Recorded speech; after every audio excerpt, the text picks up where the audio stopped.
A gratidão era o início de um amor. Um pedestre apressado murmurou a frase ao passar, quase como uma profecia sussurrada pelo vento da metrópole, enquanto Daniel Vargas, com seu terno azul marinho impecável e sapatos de couro italiano que refletiam o cinza dos prédios, se ajoelhava na calçada movimentada da Avenida Paulista. Ele estava ali, no meio do fluxo incessante de pessoas para ajudar a jovem Helena, que havia tropeçado e derrubado sua pequena carga de volumes. Seus olhares se cruzaram sobre os objetos espalhados pelo chão, uma faísca de conexão genuína e completamente inesperada no meio daquele caos urbano ensurdecedor. Helena sentiu o rosto corar violentamente, uma mistura de vergonha pela queda desajeitada e uma surpresa avassaladora pela gentileza daquele estranho tão elegante e fora de lugar. Eu sinto muito pelo transtorno, de verdade, gaguejou ela, enquanto suas mãos se tocaram brevemente, um choque elétrico sutil ao pegar uma maçã que rolara para perto do sapato, caro dele. Daniel sorriu, um sorriso que parecia iluminar a sombra dos arranha-céus que o cercavam, um gesto de calor humano que ela não esperava. Não se preocupe com isso, por favor, acidentes acontecem com todos, ele disse, sua voz calma e profunda contrastando com as buzinas e o burburinho da cidade. Ele a ajudou a empilhar os volumes de volta em sua pequena barraca improvisada, e por um instante mágico, o mundo pareceu parar, criando uma bolha de silêncio apenas para os dois. Para Helena, aquele gesto era um oásis de humanidade em um dia de luta constante. Tenha mais cuidado da próxima vez, ele concluiu, entregando o último item com um aceno de cabeça. Ela apenas assentiu, sem palavras, enquanto o observava desaparecer na multidão. Quem era ele? Pensou, o coração ainda disparado. Mal sabia ela que aquele momento inocente já havia sido fotografado e relatado a Ricardo Vargas, o pai de Daniel, um homem que via qualquer ato de bondade como uma perigosa e inaceitável vulnerabilidade em seu tabuleiro de poder. A desigualdade em São Paulo era uma ferida aberta, uma chaga exposta e pulsante visível em cada esquina daquela cidade de contrastes brutais. Enquanto Helena vendia seus livros por usados sob o sol escaldante, lutando para garantir o sustento e os caros remédios de sua tia, nos escritórios de vidro e aço do Império Imobiliário Vargas, Ricardo gerenciava fortunas com uma frieza calculista que gelaria o sangue de qualquer um. A vista panorâmica de seu escritório, um panorama de poder que se estendia até o horizonte, contrastava violentamente com a visão limitada de Helena, focada apenas na calçada suja e em vender o suficiente para o dia seguinte. Eram dois universos que coexistiam sem se tocar, separados por um abismo intransponível de poder e privilégio. Ela era uma estudante de história brilhante, com uma bolsa parcial que cobria apenas uma fração de suas despesas, um sonho que parecia cada vez mais distante. A venda deles na rua não era uma escolha, mas uma necessidade absoluta para cuidar de sua tia Rosa, sua única família no mundo, a âncora de sua vida. Cada moeda era contada com cuidado, cada gasto era meticulosamente calculado. Mesmo assim, seu espírito de luta era uma chama teimosa que se recusava a apagar. Ela acreditava na justiça e no poder do conhecimento contido naqueles objetos que vendia. Mas como a dignidade poderia sobreviver contra a ganância desenfreada de um homem que via a cidade como um tabuleiro para seus investimentos? Se você gosta deste tipo de conteúdo, não se esqueça de se inscrever em nosso canal. Publicamos vídeos todos os dias, e dê like no vídeo se você gosta desta história. E deixe nos comentários nos contando de onde você é, e a que horas nos escuta. Ao final do dia, Helena guardou suas poucas coisas, o corpo moído pelo cansaço, e caminhou lentamente em direção ao seu único refúgio, o antigo apartamento no centro da cidade onde morava com sua tia. O prédio era modesto, com a pintura descascada e o elevador frequentemente quebrado, mas para Helena era um palácio, o único lar que já conhecera. Ao abrir a porta, o cheiro familiar de chá de camomila e bolo de fubá a acolheu como um abraço quente. Tia Rosa estava em sua poltrona favorita, com um chale de lã sobre os ombros olhando pela janela. Você demorou hoje, minha querida, disse ela com a voz frágil e trêmula, mas cheia de carinho. Helena forçou um sorriso, escondendo o peso de suas preocupações. Sem você, Helena, eu não sei o que faria. Este é o único lugar onde me sinto segura, onde as memórias não me assombram, confessou a tia, segurando sua mão com dedos finos e enrugados. Suas palavras ecoaram no coração de Helena com o peso de uma promessa solene. Aquele apartamento não era apenas um teto sobre suas cabeças. Era a fortaleza de Tia Rosa, o santuário onde as memórias de uma vida inteira estavam guardadas, incluindo a pequena e valiosa biblioteca de seu avô. A estante de mogno escuro estava cheia deles, contando histórias de mundos distantes e, mais importante, de sua própria família. A ideia de perdê-lo era uma dor física que a sufocava, um nó em sua garganta. Ninguém vai tirar isso de nós, tia. Eu prometo, disse Helena, sua voz firme, embora por dentro tremesse de medo. Ela sabia que sua maior fraqueza era justamente aquela devoção absoluta pela tia. E a ameaça, ainda invisível, já se movia nas sombras, pronta para atacar. A rotina matinal era um ritual de amor e cuidado. Como ela está hoje? A pressão subiu de novo? Perguntou Helena a si mesma em um sussurro, enquanto media a pressão arterial da tia com o aparelho digital que comprara em 12 longas parcelas. Cada gesto era feito com um cuidado infinito, uma delicadeza que contrastava com a dureza de sua vida. Tia Rosa sorriu fracamente, sentindo o toque gentil da sobrinha em seu braço. Estou bem, minha filha. Sonhei com seu avô esta noite. Ele estava aqui, sentado naquela cadeira ali, lendo um de seus preferidos, aquele com a capa de couro vermelha, contou ela, apontando para a poltrona vazia ao lado da janela. A menção ao avô trouxe uma onda de saudade e força para Helena. Ele era seu herói, um professor de história que lhe ensinou que o conhecimento era a arma mais poderosa contra a opressão e a injustiça. Ele estaria tão orgulhoso de você, Helena, da mulher forte e corajosa que você se tornou, disse Rosa com os olhos marejados de emoção e orgulho. Naquele momento, a jovem sentiu o peso do mundo desabar sobre seus ombros. A responsabilidade era imensa. Eu não posso falhar com ela. Eu não posso, pensou, engolindo o nó na garganta e forçando um sorriso tranquilizador. Mas como lutar contra um inimigo que você nem sabe que existe, uma força invisível e poderosa? A resposta chegou no dia seguinte, na forma de um envelope pardo com um selo oficial da prefeitura. Era um comunicado frio sobre uma vistoria estrutural obrigatória, mencionando vagamente uma possível revitalização urbana. O coração de Helena gelou. Revitalização. Era uma palavra bonita para algo que ela conhecia bem demais: demolição, despejo, destruição. A batalha estava apenas começando. Enquanto Helena escondia a carta ameaçadora de sua tia, tentando manter uma fachada de calma que não sentia, em um escritório no topo de São Paulo, Ricardo Vargas recebia um telefonema que selaria seu destino. Senhor Vargas, temos a informação que pediu. O encontro foi na calçada da Avenida Paulista. Uma vendedora ambulante. O nome dela é Helena Moraes. E o mais interessante, ela mora em um dos prédios antigos daquela área que estamos negociando para um novo empreendimento, disse a voz metálica de seu informante particular. Ricardo ouviu em silêncio absoluto, seu rosto uma máscara de indiferença, sem expressar qualquer emoção. Para ele, pessoas como Helena não eram seres humanos com histórias e sonhos, eram meros obstáculos em seu caminho, peões a serem removidos do tabuleiro. E o fato de seu filho Daniel ter se mostrado gentil com uma delas era um sinal de fraqueza que ele não podia tolerar. Uma vendedora de rua? E ela mora exatamente onde queremos construir nosso novo complexo de luxo? Perguntou Ricardo, sua voz baixa e perigosa, carregada de uma satisfação cruel. Sim, senhor. Em um apartamento antigo que pertence à tia dela, uma senhora doente. Um sorriso frio e fino se formou nos lábios do magnata. A situação acabara de se tornar uma oportunidade RFEITA. Ele poderia usar aquele encontro casual para acelerar a desapropriação e, ao mesmo tempo, ensinar a Daniel uma lição inesquecível sobre o mundo real. Prepare os advogados. Quero a pressão máxima. E entre em contato com nosso amigo na coluna de fofocas. Vamos transformar essa pequena vendedora em uma alpinista social sem escrúpulos. Quero a reputação dela completamente destruída antes que ela saiba o que a atingiu. ordenou ele, desligando o telefone com um clique seco.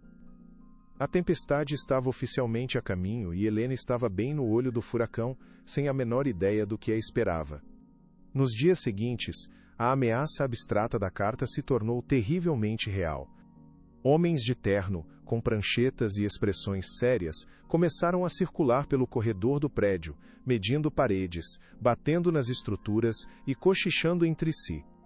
Eu não entendo por que precisamos dessa vistoria toda agora, depois de tantos anos sem ninguém se importar com a gente, comentou tia Rosa, notando a movimentação estranha da janela de seu quarto. Helena sentiu um calafrio percorrer sua espinha, mas mentiu com a maior naturalidade que conseguiu reunir. É só burocracia, tia. Eles precisam checar se tudo está seguro para nós, é para o nosso bem. Mas a mentira tinha um gosto amargo em sua boca. Os vizinhos cochichavam nos cantos, compartilhando medos e teorias da conspiração. Alguns, os mais vulneráveis, já haviam recebido ofertas de compra irrisórias, uma tática clara de intimidação para forçá-los a sair por valores insignificantes. Helena procurou a Associação de Moradores, mas encontrou apenas um GR, grupo de pessoas assustadas, desorganizadas e sem recursos. Eles têm os melhores advogados da cidade, menina. O que nós, pobres, podemos fazer contra o Grupo Vargas, disse um senhor de idade resignado com a derrota iminente. A sensação de impotência era esmagadora, um peso físico em seu peito.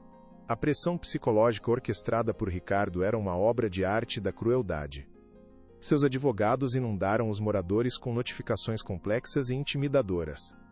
Rejeitaram a renovação do contrato de aluguel de uma família com 5 filhos, citando apenas planos futuros para a propriedade.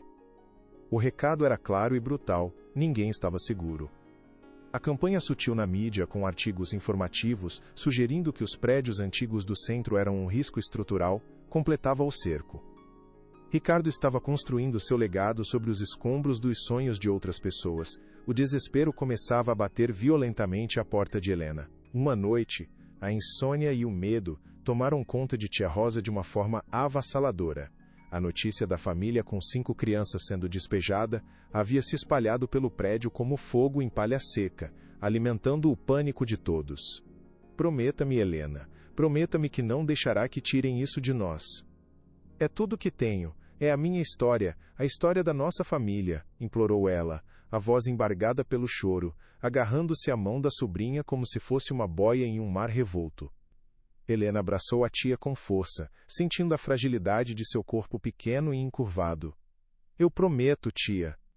Eu juro que vou lutar com todas as minhas forças, até o meu último suspiro. Respondeu, sentindo as lágrimas quentes e silenciosas escorrerem por seu rosto no escuro do quarto. Naquela noite a promessa se tornou um pacto de sangue, um juramento sagrado. Helena percebeu que não podia mais ser passiva, não podia mais esperar que um milagre acontecesse. Ela precisava encontrar uma arma, uma brecha na armadura impenetrável do gigante chamado Ricardo Vargas. Seu instinto de historiadora, treinado para encontrar padrões e verdades ocultas no passado, lhe dizia que a resposta poderia estar na própria história daquele lugar. Aquele prédio, aquela terra, eles tinham uma história, segredos enterrados sob camadas de tempo e esquecimento, e talvez essa história pudesse ser sua salvação. Ela começou a passar as noites na pequena biblioteca do avô, mergulhando em arquivos antigos da cidade, velhos mapas empoeirados e registros de propriedade quase ilegíveis. Era uma busca desesperada, uma agulha em um palheiro gigantesco. Vovô sempre dizia que a verdade está sempre escrita em algum lugar. Basta saber onde procurar e ter a coragem de olhar, pensou ela, acendendo a pequena luminária de mesa e abrindo o primeiro de muitos volumes pesados e empoeirados. A busca pela verdade havia começado. Enquanto Helena iniciava sua investigação noturna, movida a café e desespero, Daniel Vargas não conseguia tirar a imagem dela de sua cabeça. A sinceridade em seus olhos grandes e expressivos, a dignidade em sua postura mesmo depois da queda, a forma como suas mãos se tocaram brevemente. Havia algo nela que o cativava, algo real e puro em um mundo de aparências e interesses. Quando perguntou ao pai sobre os novos projetos na área central, Ricardo foi evasivo e cortante como sempre. São negócios, Daniel. Coisas complexas que não te interessam. Foque na fundação de caridade, na imagem pública. É mais o seu estilo, respondeu ele, com um desprezo velado que feria Daniel profundamente. Daniel sentia-se um estranho em seu próprio mundo, um ator em uma peça cujo roteiro ele não conhecia. Ele queria usar sua posição privilegiada para ajudar as pessoas de verdade, mas seu pai sempre o mantinha afastado dos negócios reais, das decisões importantes. Você é o rosto da empresa, Daniel. O coração. Eu sou o cérebro e os punhos, dizia Ricardo, uma frase que antes soava como uma divisão de tarefas, mas agora soava como uma sentença. Daniel não sabia da campanha sórdida que seu pai estava orquestrando contra a jovem que não conseguia esquecer. Ele vivia em uma gaiola dourada, confortável e segura, sem saber que o nome Vargas estava sendo usado para destruir a vida de uma pessoa inocente. A primeira matéria do colunista sensacionalista saiu na semana seguinte, com a manchete cruel e chamativa: A Vendedora e o Milionário, novo conto de fadas ou golpe do baú. O artigo era uma faca afiada, cheia de insinuações venenosas, pintando Helena como uma caçadora de fortunas astuta e calculista. Quando Helena leu o artigo online em seu celular velho, com a tela trincada, seu mundo desabou. Ela sentiu o chão desaparecer sob seus pés, o ar lhe faltar nos pulmões. Como puderam distorcer um simples e raro gesto de gentileza em algo tão sujo, tão premeditado e calculado? Era uma violação profunda, uma agressão à sua honra, à sua essência. Ela se sentiu nua, exposta e julgada por milhares de estranhos que agora a viam através da lente distorcida e cruel daquele texto. O pior foi o medo paralisante de que tia Rosa visse aquilo, de que a vergonha e a humilhação afetassem sua saúde já tão frágil. Isso é obra dele, do pai, do homem do escritório de vidro, pensou, a raiva fervendo e se misturando com o desespero gelado. Ricardo Vargas não estava apenas tentando tomar sua casa. Ele estava tentando roubar sua identidade, sua dignidade, sua reputação, tudo o que ela tinha de mais valioso. O impacto foi imediato e devastador. As pessoas na rua agora a olhavam de forma diferente. Com uma curiosidade maliciosa. Os sussurros a seguiam como sombras. É ela, a moça do jornal, a golpista, ouvia, as palavras como pequenas agulhas perfurando sua pele. Seus vizinhos, antes solidários com sua situação, agora a tratavam com uma desconfiança fria. A campanha de difamação de Ricardo estava funcionando perfeitamente. Ele a estava isolando, minando sua credibilidade, transformando-a em uma pária. Eu não posso deixar que eles vençam. Eu não posso, pensou Helena, enxugando as lágrimas de raiva com as costas da mão. Aquela humilhação pública foi a gota de água.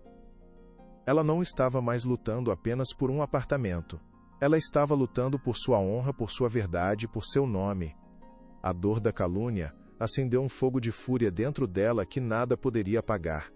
Naquela noite, o pequeno apartamento parecia ainda menor, as paredes se fechando sobre ela, sufocando-a. Tia Rosa, apesar de todos os esforços de Helena para protegê-la, acabou ouvindo os boatos de uma vizinha fofoqueira no corredor. O silêncio entre elas durante o jantar era mais pesado e doloroso do que qualquer palavra. O barulho dos talheres no prato era a única coisa que quebrava a tensão. Eles querem nos destruir por completo, não é, minha filha? Perguntou Rosa finalmente, sua voz um fio de tristeza, sem conseguir olhar nos olhos da sobrinha. Helena levantou-se, sentou-se ao lado dela no sofá gasto e segurou suas mãos trêmulas e frias. Eles querem nos assustar. Querem que a gente desista e fuja com o rabo entre as pernas. Mas nós não vamos. Eu não vou desistir de você.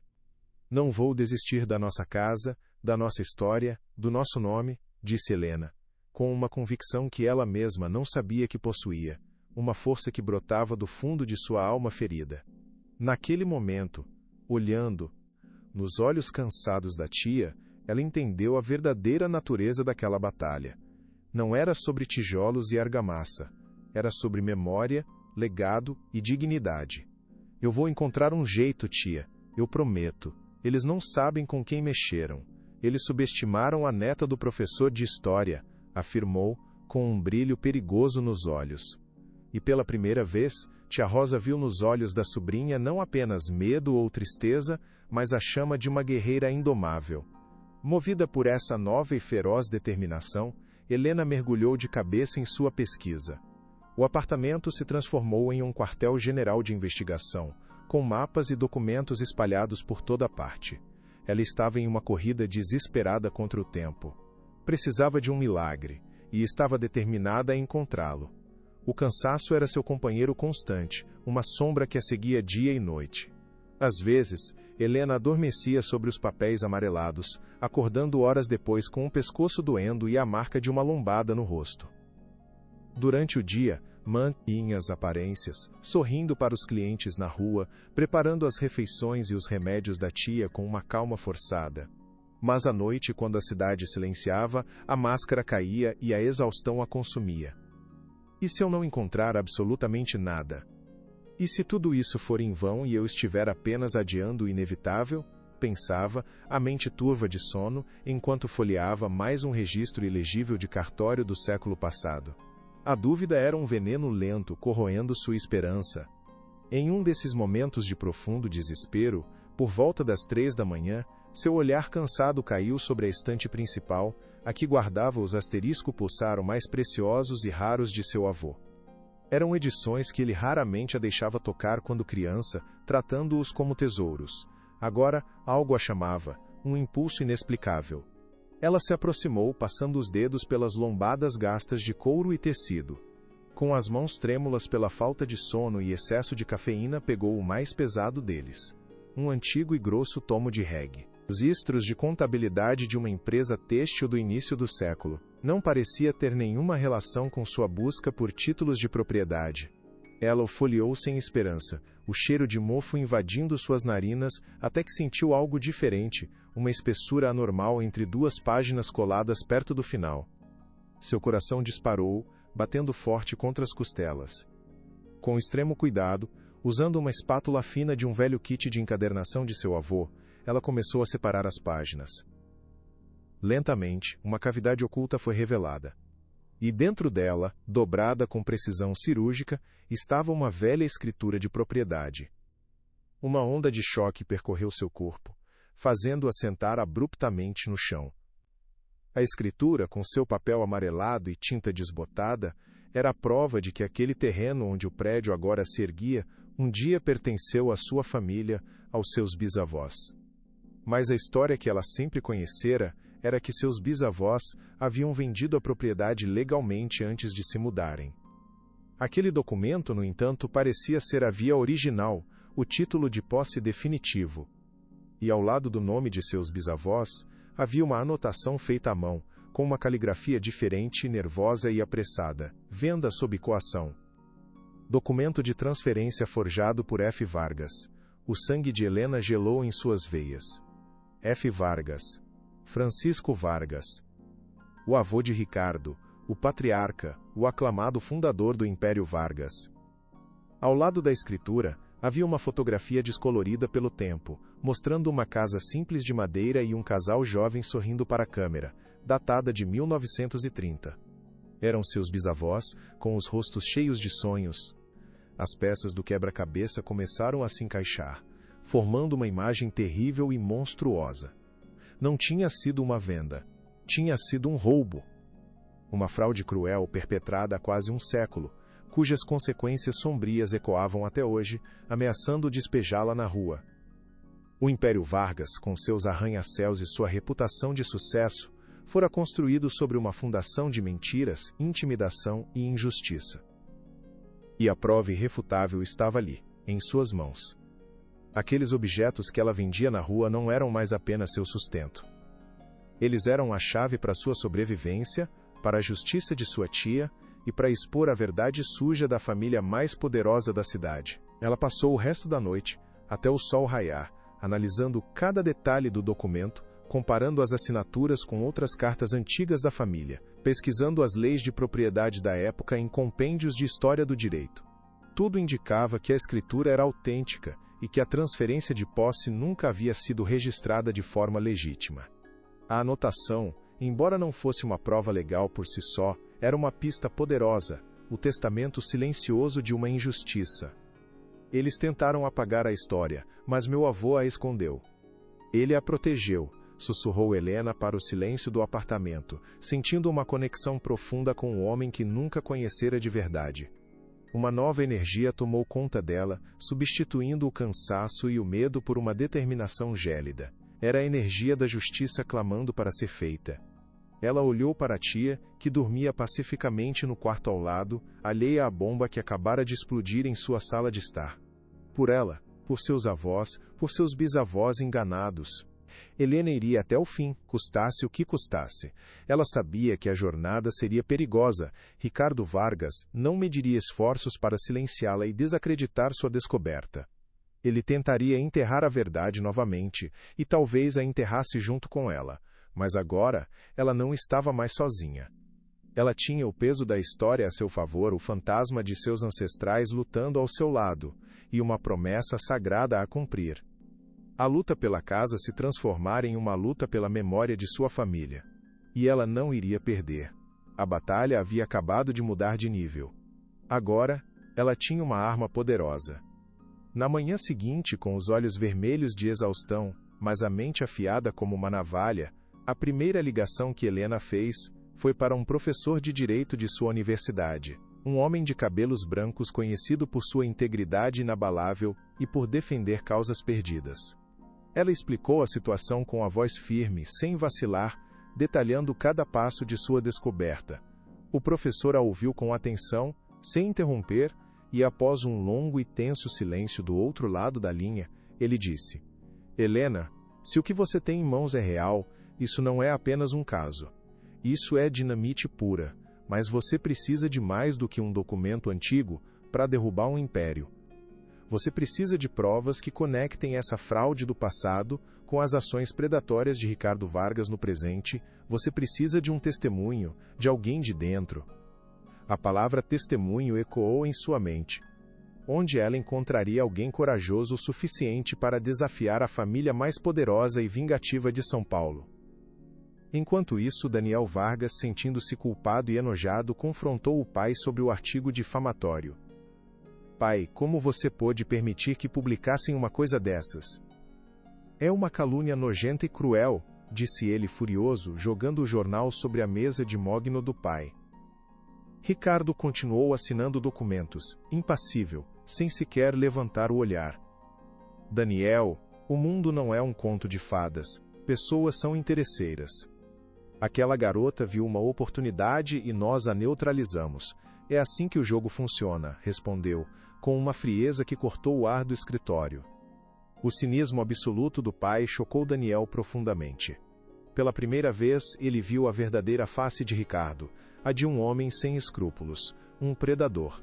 A notificação oficial de despejo chegou em uma sexta-feira chuvosa e cinzenta, como um mau presságio.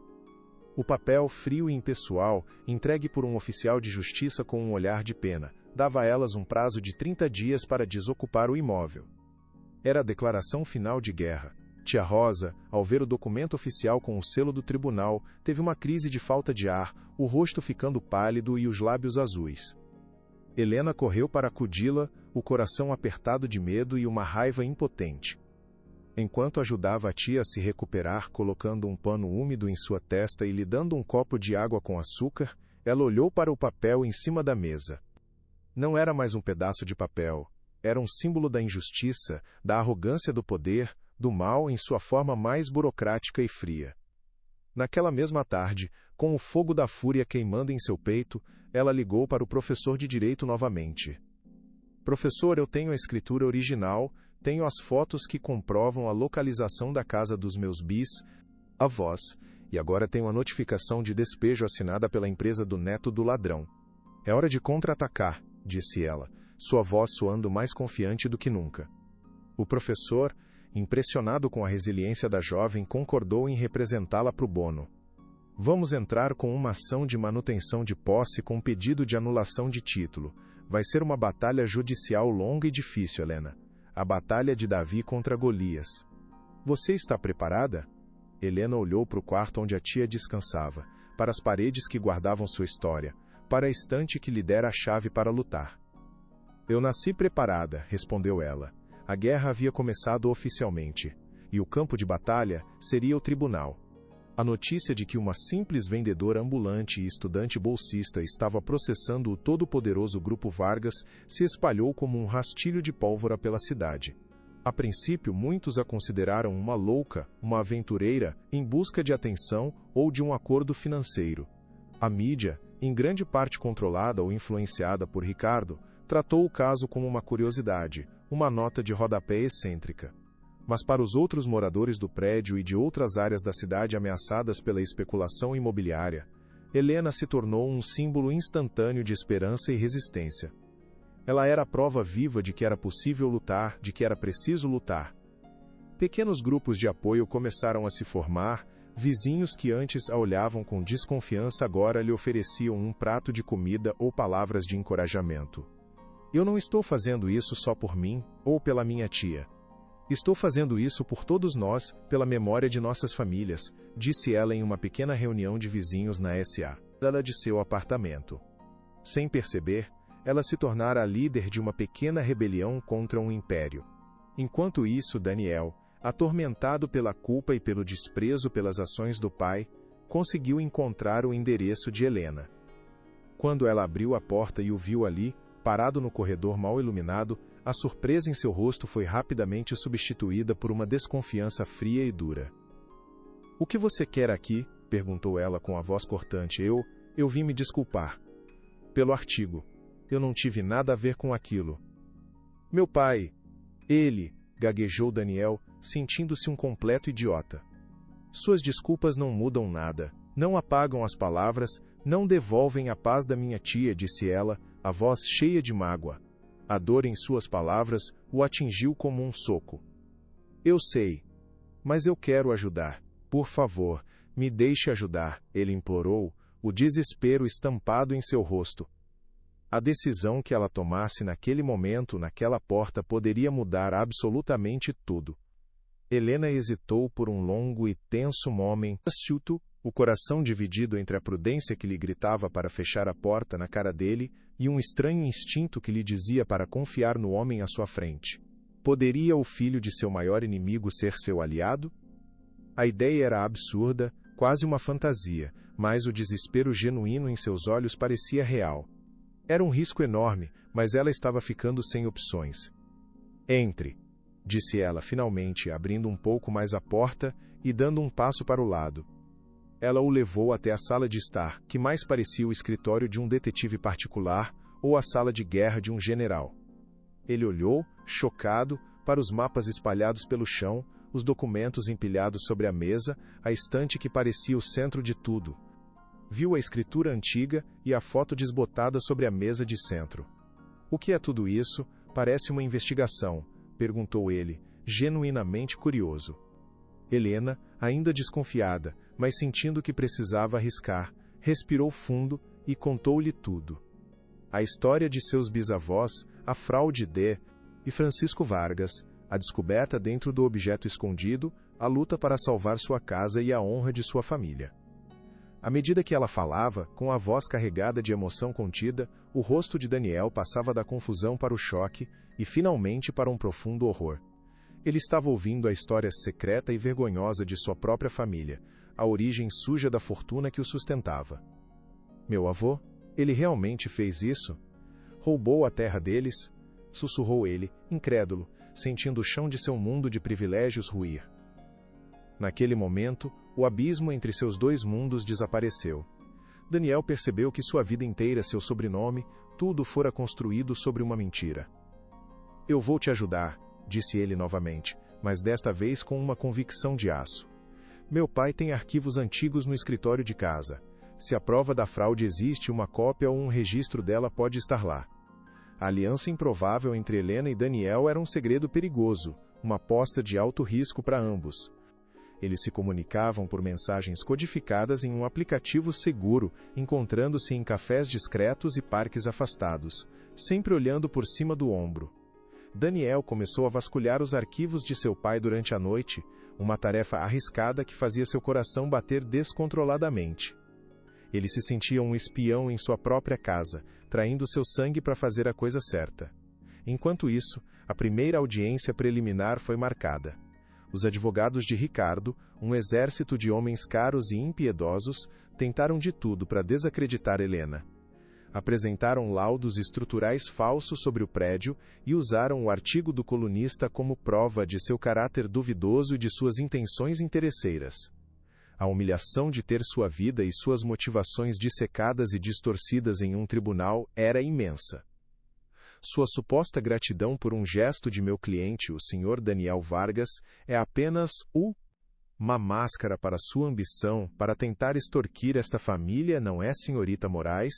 Disse o advogado principal de Vargas, com um sorriso sarcástico.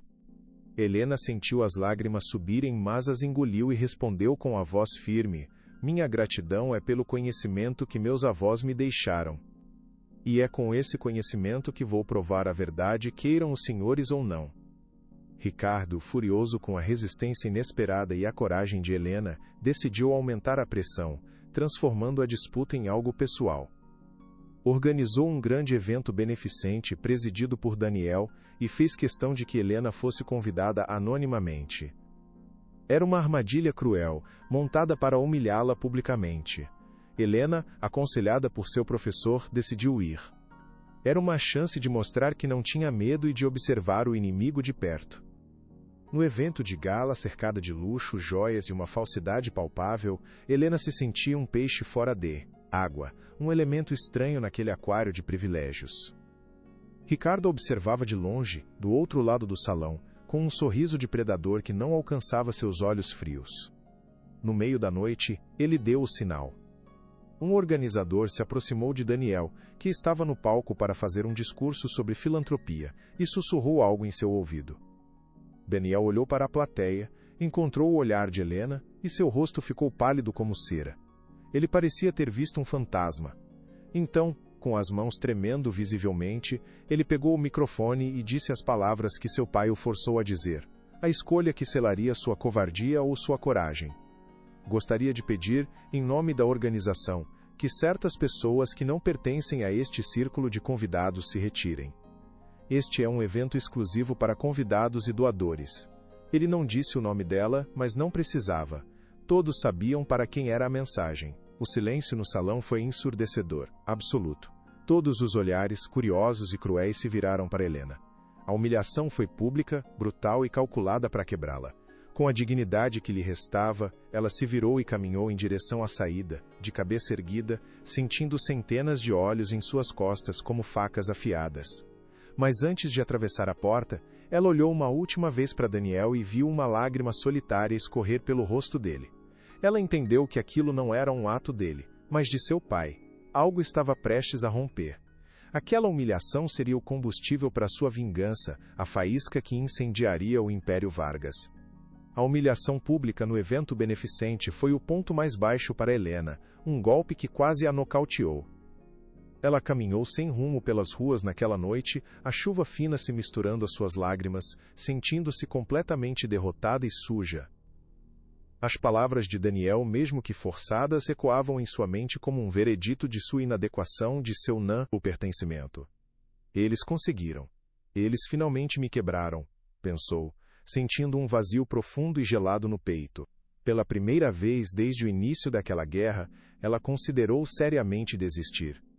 Talvez fosse mais fácil aceitar a derrota, pegar o pouco dinheiro que ofereciam em um acordo e desaparecer com a tia para um lugar tranquilo, longe de tudo e de todos.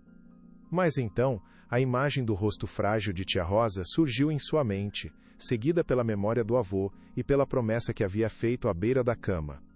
Ela pensou na escritura escondida na verdade que só ela conhecia, uma verdade que morreria com ela se desistisse.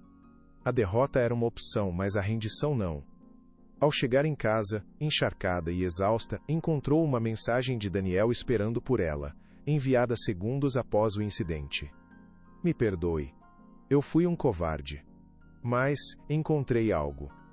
Um livro de registros pessoais do meu avô. Há uma seção sobre aquisições especiais de terrenos. Encontre-me amanhã no lugar de sempre. A.M. Essa mensagem era uma pequena faísca de esperança na escuridão total. Talvez a humilhação tivesse um propósito afinal. talvez tivesse forçado Daniel a agir de forma mais decisiva. A noite ainda era sombria e a dor ainda era real, mas Helena sentiu que a maré, muito lentamente, poderia estar começando a virar. A queda fora dolorosa, mas talvez fosse o impulso necessário para o salto que a levaria à vitória. O encontro no modesto apartamento de Helena foi carregado de uma tensão quase palpável, um ar denso de desconfiança e desespero que preenchia o pequeno espaço entre eles, tornando a respiração difícil e as palavras pesadas.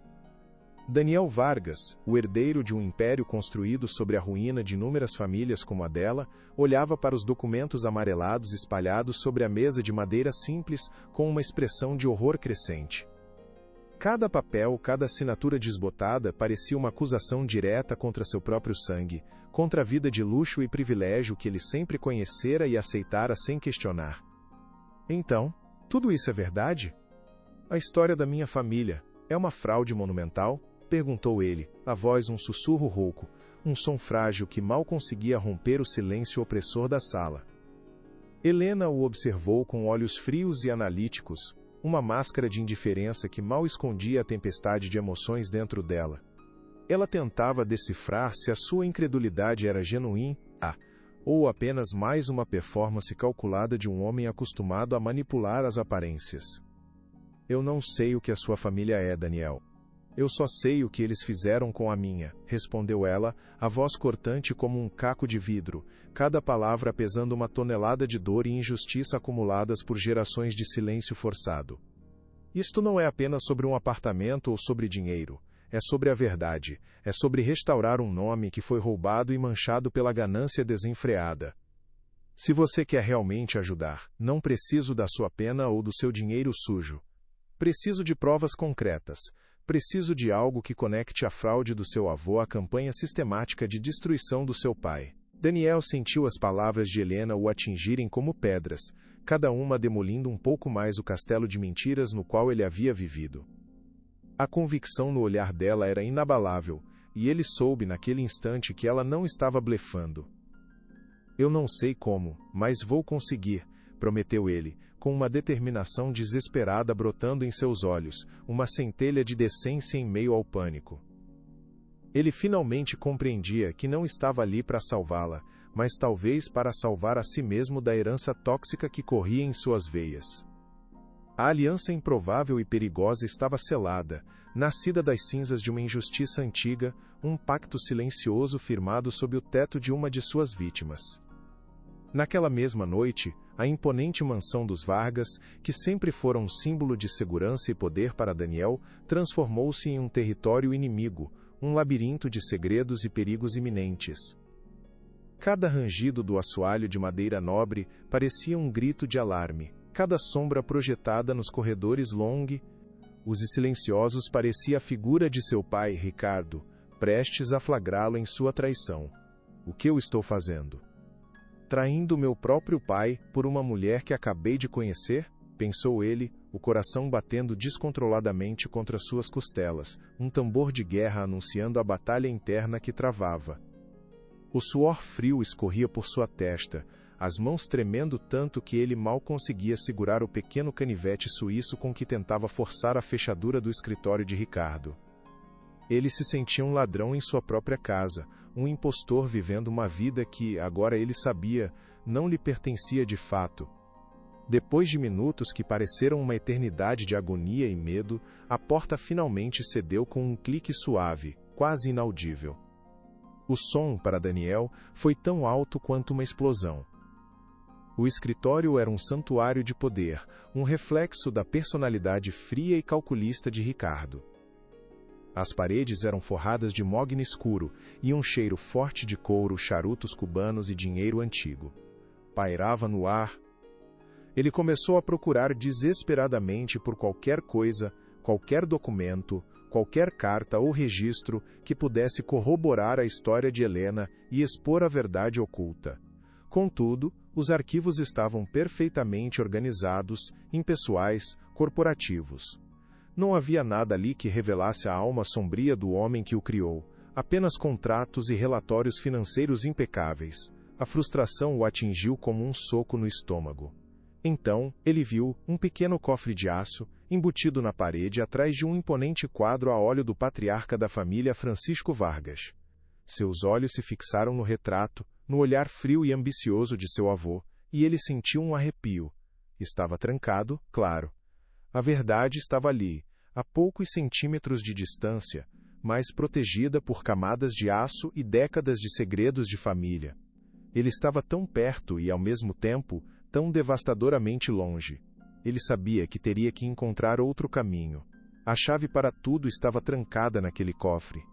Enquanto Daniel enfrentava seus próprios demônios e o cofre de aço de seu pai, Helena e seu dedicado professor, o Dr. Almeida, formalizavam a batalha no único campo onde ela sentia que tinha uma chance real, a lei. Eles entraram com uma ação judicial no Fórum Central da cidade, um ato de coragem que muitos considerariam suicida. No processo, eles não apenas contestavam a ordem de despejo iminente, mas também reivindicavam a posse legítima do imóvel, baseando sua alegação na escritura original e na acusação gravíssima de fraude histórica. A notícia caiu como uma bomba nos escritórios luxuosos do Grupo Vargas. Ricardo, que esperava que Helena fosse apenas mais uma vítima assustada que aceitaria um acordo irrisório para desaparecer em silêncio, ficou absolutamente furioso com a audácia e a resistência da jovem. Uma vendedora de rua e um professor idealista de universidade pública. Eles acham que podem me desafiar? Eles acham que podem manchar o nome da minha família? Rosnou ele para sua equipe de advogados caros em uma reunião de emergência, batendo o punho na mesa de reuniões polida que valia mais do que tudo que Helena possuía no mundo. A sua reação foi imediata, desproporcional e completamente impiedosa. Ele não queria apenas vencer, ele queria esmagar, humilhar, aniquilar. Ele queria fazer de Helena um exemplo para qualquer um que ousasse questionar seu poder. Ricardo ordenou que seus advogados usassem todas as táticas possíveis, legais ou não, para esmagar a oposição. Eles inundaram o pequeno escritório do Dr. Almeida com uma avalanche de moções, liminares e pedidos de documentos, uma tática de guerra burocrática projetada para esgotar seus recursos financeiros limitados e sua energia emocional. Ao mesmo tempo, ele intensificou a campanha de difamação na mídia. Novas notas maliciosas foram plantadas em colunas de fofoca, sugerindo que Helena tinha um histórico de instabilidade emocional, que era uma golpista conhecida e que estava sendo manipulada por interesses escusos que queriam derrubar um dos pilares da cidade. A guerra havia se tornado total e declarada. A primeira audiência preliminar foi um verdadeiro massacre. O tribunal, com suas paredes de madeira escura e ar solene, parecia um coliseu romano, e Helena sentia-se como uma cristã sendo jogada aos leões famintos.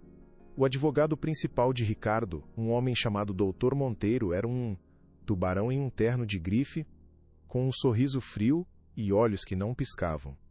Ele a interrogou com uma crueldade calculada, dissecando sua vida pessoal, suas finanças, suas motivações, transformando cada detalhe em uma arma para usar contra ela.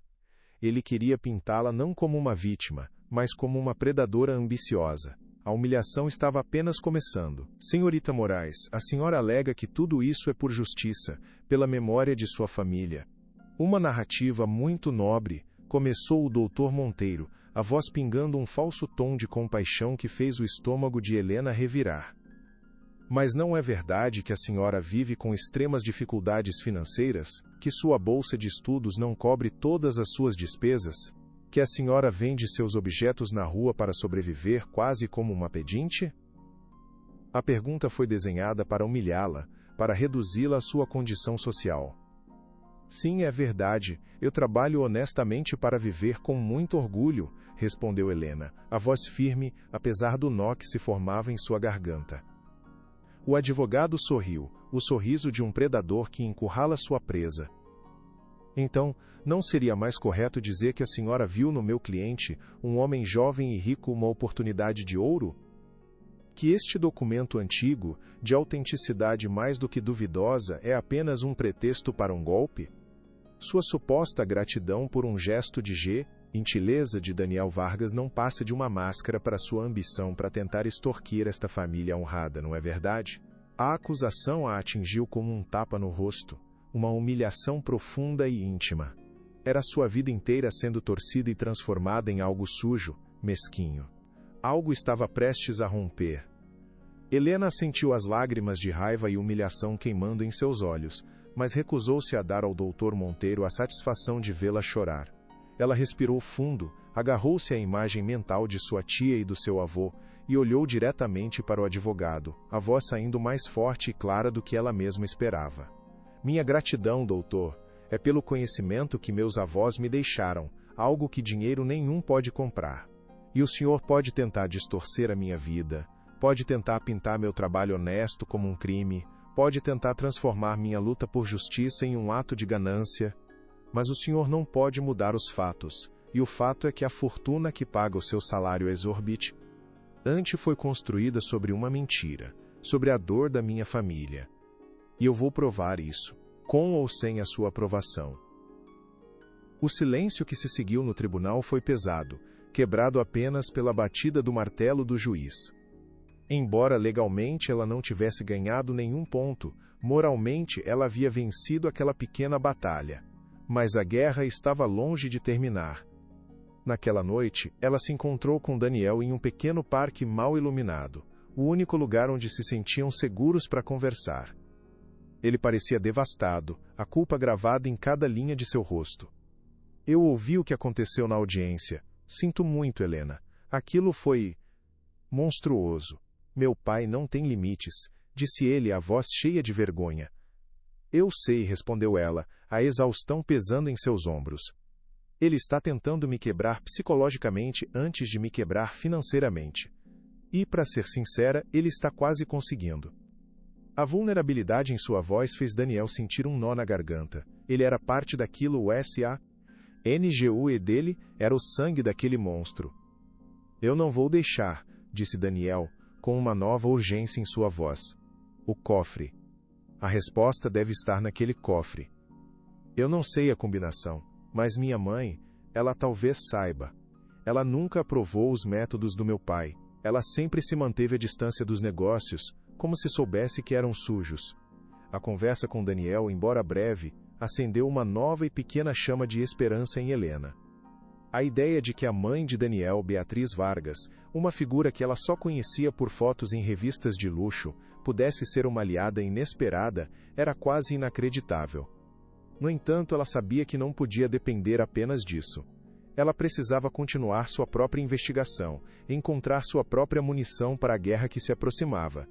Ela voltou a mergulhar nos arquivos da cidade, passando horas incontáveis no arquivo público, o cheiro de poeira e papel velho se tornando seu perfume constante. Ela procurava por qualquer coisa que pudesse fortalecer seu caso, registros de impostos da época, plantas antigas do bairro, qualquer documento oficial que pudesse provar que a casa de seus bisavós existiu exatamente onde o prédio estava agora. Foi em um antigo mapa de saneamento da cidade, datado de 1932, que ela encontrou a segunda pista crucial. A planta, desenhada à mão com uma precisão impressionante para a época, mostrava a rede de esgoto da rua. E ali, claramente marcado com o nome de seu bisavô, Joaquim Moraes, estava o lote, com as dimensões exatas descritas na escritura que ela encontrara em casa. Era uma prova independente, oficial, que confirmava a localização e a existência da propriedade. Mas o mais chocante foi o que ela descobriu ao lado, em um livro de registros de construção do ano seguinte. O mesmo lote já aparecia como propriedade de Francisco Vargas, com um pedido de demolição aprovado em tempo recorde, citando riscos estruturais graves na antiga casa de madeira. A mesma desculpa esfarrapada que Ricardo estava usando agora, quase um século depois, para justificar o despejo. A história estava se repetindo de forma macabra, um padrão de predação que passava de pai para filho. É um método, não um acaso. Pensou Helena, sentindo um calafrio. A ganância dos Vargas não era apenas um traço de caráter. Era um legado, uma herança de crueldade passada através das gerações. Ela sentiu uma nova onda de determinação. Ela não estava lutando apenas por sua tia, mas por todas as famílias que vieram antes e foram silenciadas. Enquanto isso, Daniel tomou a decisão mais difícil de sua vida, confrontar sua mãe, Beatriz Vargas. Ela era uma mulher elegante e aparentemente frágil, que vivia em seu próprio mundo de chás beneficentes e exposições de arte, mantendo uma distância segura e deliberada dos negócios sujos de seu marido. Ele a encontrou no jardim de inverno da mansão, um oásis de vidro e plantas exóticas, onde ela cuidava de suas orquídeas raras. Mãe, preciso falar com você. É sobre o vovô Francisco? E sobre uma família chamada Moraes, começou ele sem rodeios, sentindo o peso de cada palavra. Beatriz congelou a pequena tesoura de jardinagem em sua mão. Seu rosto, normalmente sereno e controlado, foi atravessado por uma sombra de dor e medo que ela não conseguiu disfarçar. Daniel, por favor. Há coisas que é melhor deixar enterradas no passado, disse ela, a voz frágil como uma folha seca, evitando o olhar do filho. Eu não posso, mãe.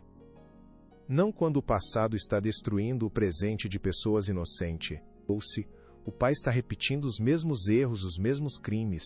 Ele está tentando despejar a neta das pessoas que o vovô enganou. Eu preciso da combinação do cofre dele. Eu sei que você sabe, implorou ele, segurando as mãos dela com delicadeza. As lágrimas finalmente brotaram nos olhos de Beatriz. Ela sempre soube, no fundo de sua alma, da origem sombria da fortuna da família. Beatriz havia escolhido a ignorância, o conforto da negação por décadas. Mas olhar para o desespero honesto e a dor genuína nos olhos de seu único filho quebrou a barragem que ela construíra em torno de seu coração. Seu pai, ele sempre me disse que era para nos proteger. Que o mundo era um lugar cruel e que ele estava fazendo o que era necessário para garantir o nosso futuro, para que nunca nos faltasse nada, sussurrou ela, como se confessasse um pecado guardado por muito tempo. As palavras soaram vazias, uma desculpa que ela mesma não acreditava mais. O futuro não vale nada se for construído sobre a infelicida e a ruína dos outros, mãe. Que tipo de legado é esse? Respondeu Daniel, com uma sabedoria e uma firmeza que ele não sabia que possuía. O silêncio se instalou entre eles, preenchido apenas pelo som suave da fonte do jardim. Em um gesto lento, com as mãos tremendo, Beatriz escreveu uma série de números em um pequeno pedaço de papel de seu bloco de notas e o entregou ao filho. Seus olhos eram um misto de medo e alívio. Tenha cuidado, Daniel. Muito cuidado. Seu pai é um homem perigoso e implacável quando se sente ameaçado. Ele não vai hesitar em destruir qualquer um que cruze seu caminho, mesmo que seja seu próprio filho. O aviso gelou o sangue de Daniel, mas não o fez recuar. Ele tinha a chave. Com a combinação em mãos, a adrenalina pulsando em suas veias, Daniel esperou até que a casa estivesse mergulhada na escuridão e no silêncio da madrugada. Ele entrou no escritório de seu pai novamente, mas desta vez, não como um amador assustado, mas como um homem com uma missão clara. Seus dedos giraram o disco do cofre, seguindo a sequência que sua mãe lhe dera. O som dos cliques metálicos ecoava no silêncio, cada um parecendo um tiro de revólver em seus ouvidos. Finalmente, um clique mais alto e a porta pesada de aço se abriu, revelando o coração escuro do Império Vargas. O que ele encontrou lá dentro não eram apenas documentos corporativos ou barras de ouro. Era algo muito mais valioso e muito mais condenatório. Era o diário secreto de seu avô, Francisco Vargas. Um pequeno caderno de capa de couro preta, com as páginas amareladas e manchadas pelo tempo. Daniel começou a folhear o caderno com as mãos trêmulas. A caligrafia de seu avô era elegante, quase artística, mas as palavras que ele lia eram brutais, desprovidas de qualquer emoção. Francisco descrevia com uma frieza assustadora suas aquisições especiais.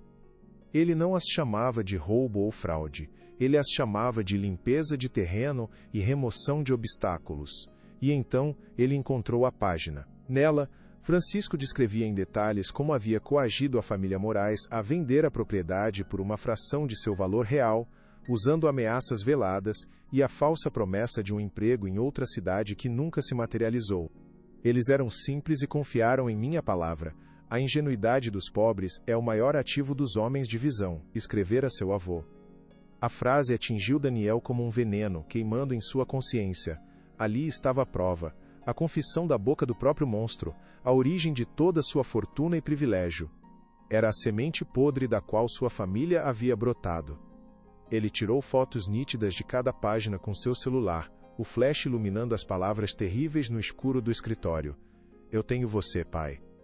Eu tenho vocês dois, pensou, o sentimento de triunfo amargamente misturado com uma profunda tristeza pela sua própria linhagem, pela maldição que carregava em seu nome. Ele sabia que, a partir daquele momento, sua vida nunca mais seria a mesma. Ele havia cruzado uma linha da qual não havia retorno. Ele não era mais um Vargas, pelo menos não o tipo de Vargas que seu pai e avô representavam. Ele era outra coisa, algo novo, algo que ainda precisava descobrir o que era. Ele tinha a verdade em suas mãos, e ela era pesada e perigosa. Quando Daniel mostrou as fotos do diário para Helena em outro encontro secreto, ela sentiu um misto de horror e validação. A verdade em toda sua feiura estava ali, escrita com a tinta da arrogância e da crueldade. Era a peça que faltava, a prova definitiva da má-fé que se estendia por gerações. Com isso, nós temos uma chance real. Isso muda tudo, disse o Dr. Almeida, ao analisar as imagens em seu pequeno escritório, seus olhos brilhando com a excitação de um acadêmico que descobre um artefato perdido que reescreve a história. Eles sabiam que precisavam usar aquela nova arma com extremo cuidado. Apresentá-la de forma prematura poderia dar a Ricardo tempo para destruí-la ou para construir uma narrativa de que era uma falsificação. Eles decidiram guardá-la como um trunfo, uma carta na manga para ser usada no momento certo, no julgamento final, onde o impacto seria máximo. Ricardo, no entanto, sem saber da existência do diário, sentiu a mudança no ar. Ele percebeu uma nova confiança e, Helena, uma nova determinação no Dr. Almeida. Sentia que o controle da situação estava escapando de suas mãos. A resistência inesperada de Helena, a cobertura da mídia alternativa que começava a se interessar pelo caso da pequena vendedora contra o magnata, tudo isso o estava irritando profundamente. Ele precisava de um golpe decisivo, algo que a destruísse não legalmente, mas moralmente, publicamente. Foi então que Ricardo concebeu seu plano mais cruel e perverso. O baile de gala anual da Fundação Vargas, um dos eventos sociais mais importantes e televisionados da cidade, estava se aproximando. Era o palco perfeito para sua armadilha. Ele faria de Helena o espetáculo da noite, uma lição para todos que ousassem desafiá-lo. Ele a humilharia na frente da elite da cidade, na frente das câmeras, e usaria seu próprio filho como um instrumento de sua crueldade, um ato que o amarraria para sempre à sua lealdade. O convite chegou em um envelope de linho grosso com o brasão da família Vargas e massa relevo dourado.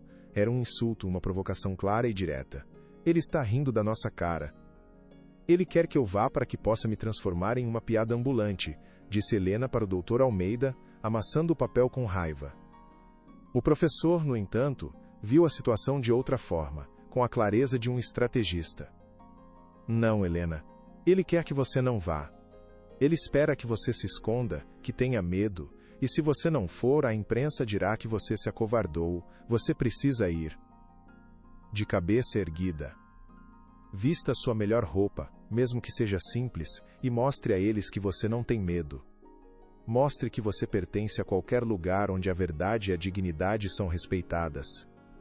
As palavras do professor fizeram sentido. Era uma guerra de narrativas, e ela não podia perder por W.O. Na noite do baile, ela escolheu um vestido simples, azul escuro, o único vestido de festa que possuía, comprado em um brechó para a formatura de uma amiga anos antes. Tia Rosa, com sua saúde frágil, a ajudou a se arrumar, penteando seus cabelos com as mãos trêmulas. Você está linda, minha filha, forte como sua avó, disse a tia, com os olhos marejados de orgulho e preocupação. Lembre-se de quem você é, Helena. Você é uma Moraes. Não deixe que o brilho falso deles ofusque a sua luz. Ao sair do pequeno apartamento e entrar no táxi, Helena sentiu como se estivesse marchando para uma batalha. Ela não tinha joias de diamantes, nem sapatos de grife, nem um sobrenome poderoso, mas ela tinha algo que ninguém naquele salão de baile opulento teria: a verdade. E a verdade, ela esperava, era sua melhor armadura contra o que estava por vir. Ela respirou fundo, endireitou os ombros e se preparou para entrar na jaula dos leões. Ela sabia que seria uma noite longa e dolorosa, mas precisava enfrentá-la para chegar ao dia seguinte, onde a verdadeira batalha seria travada. Ela não podia fraquejar agora. O salão de baile do hotel de luxo era um universo à parte. Um mundo de lustres de cristal que pareciam diamantes derretidos, champanhe borbulhante e conversas vazias que ecoavam com falsidade. Helena entrou no ambiente e imediatamente sentiu centenas de olhares sobre ela, uma mistura de curiosidade, desprezo e pena. Os sussurros a seguiam como um enxame de abelhas venenosas. É ela, a alpinista social. Que vestido é esse? Coitada, parece que veio de um bazar. Ela tem coragem, eu admito, mas é uma coragem tola. Ela ignorou a todos, mantendo o queixo erguido e procurando por um rosto amigo, mas não havia nenhum. Daniel estava no palco, ao lado do pai, parecendo um prisioneiro em seu próprio smoking caro. Seus olhos encontraram os dela por um segundo, e ela viu neles um pedido de desculpas e um aviso sombrio. Ricardo Vargas a observava do outro lado do salão, com um sorriso fino e vitorioso nos lábios. Ele ergueu sua taça de cristal em uma saudação silenciosa e zombeteira. O ar ficou pesado, a música da orquestra pareceu parar. Helena sabia que o momento de sua execução pública estava próximo. Ela se serviu de um copo de água, a única coisa que seu estômago conseguia aceitar, e esperou. A espera era a pior parte. A tortura psicológica de saber que o golpe viria, mas não saber como ou quando, era excruciante. Ela sentia cada segundo se arrastando, cada olhar como uma pequena agulhada em sua pele. Eu não vou quebrar. Eu não vou dar a ele esse prazer, pensou, repetindo a frase como um mantra em sua mente. Mas sua coragem estava começando a se esfarelar, sob o peso daquela hostilidade silenciosa e esmagadora. Ricardo esperou o momento perfeito. Logo após seu discurso hipócrita sobre filantropia e responsabilidade social, ele se inclinou e sussurrou algo no ouvido de Daniel. O rosto de Daniel perdeu toda a cor. Ele balançou a cabeça negativamente, um gesto sutil de desafio, mas o olhar de gelo de seu pai o fez recuar. Era uma ordem, não um pedido. Com as mãos tremendo, o corpo rígido de pavor e vergonha, Daniel se aproximou do microfone. O salão ficou em silêncio absoluto. Seus olhos buscaram os de Helena na multidão, um apelo silencioso por perdão que ela não pôde retribuir. Em nome da Fundação Vá. RGAS, começou ele, a voz falhando. Gostaria de agradecer a presença de todos. No entanto, para manter a integridade do nosso evento, peço que certas pessoas que não pertencem a este círculo se retirem. A segurança irá acompanhar quem for necessário. Ele não precisou dizer o nome dela, cada pessoa virou a cabeça em sua direção. A humilhação foi total, pública, televisionada. Foi um assassinato de reputação executado com precisão cirúrgica. Ela sentiu o calor subir ao seu rosto, as lágrimas ameaçando transbordar, mas ela não chorou. Não ali, com uma dignidade que ela não sabia de onde vinha, ela colocou seu copo de água na bandeja de um garçom, virou-se lentamente e caminhou em direção à saída, de cabeça erguida, passando pelo corredor de olhares cruéis. A caminhada de Helena para fora do salão de baile pareceu durar uma vida inteira. Cada passo era uma batalha contra a vontade de correr, de gritar, de desmoronar. O som de seus sapatos simples no mármore polido era a única coisa que ela ouvia.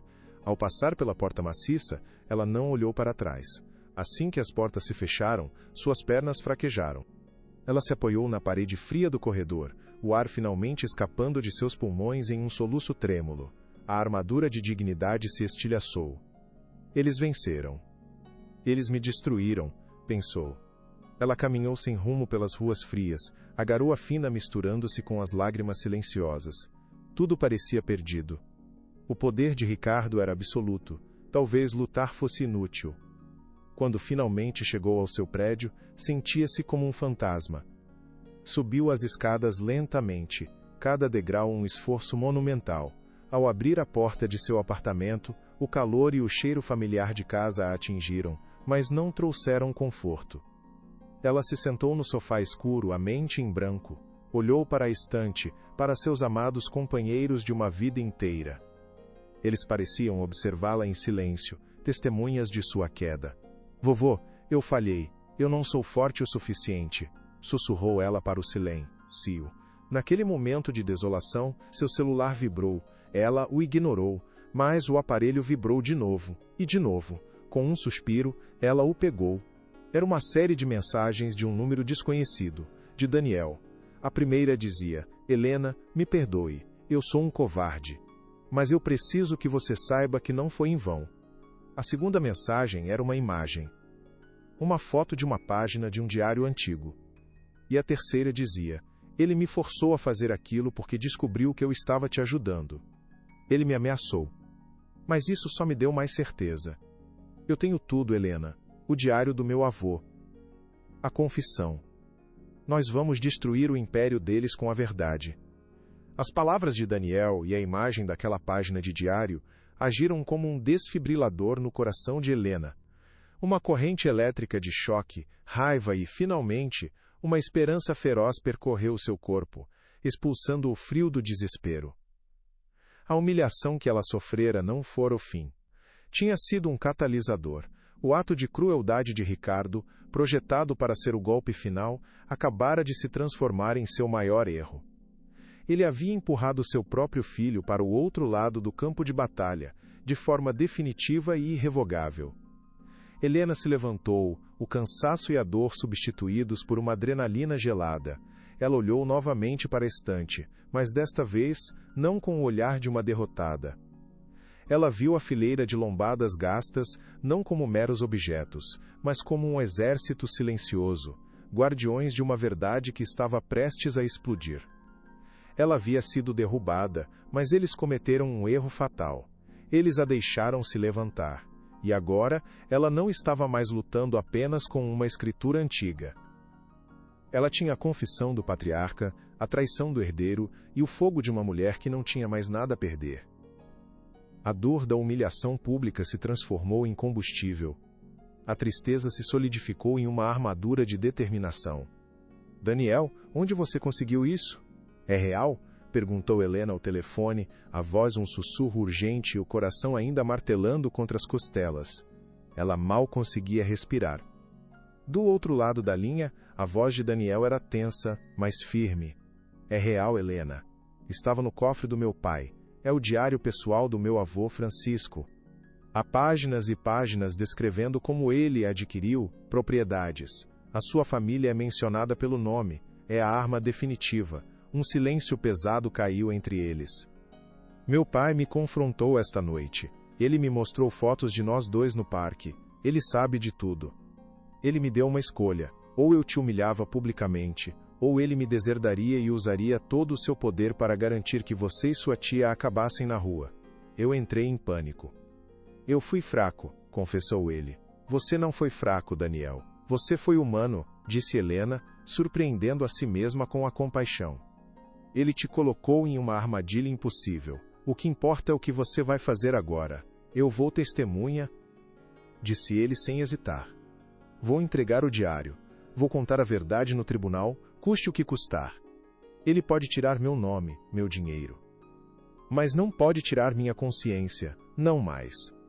O professor Almeida mal conseguiu conter a emoção quando viu as fotos do diário. Isto é uma bomba atômica, Helena. A confissão do próprio fundador do Império.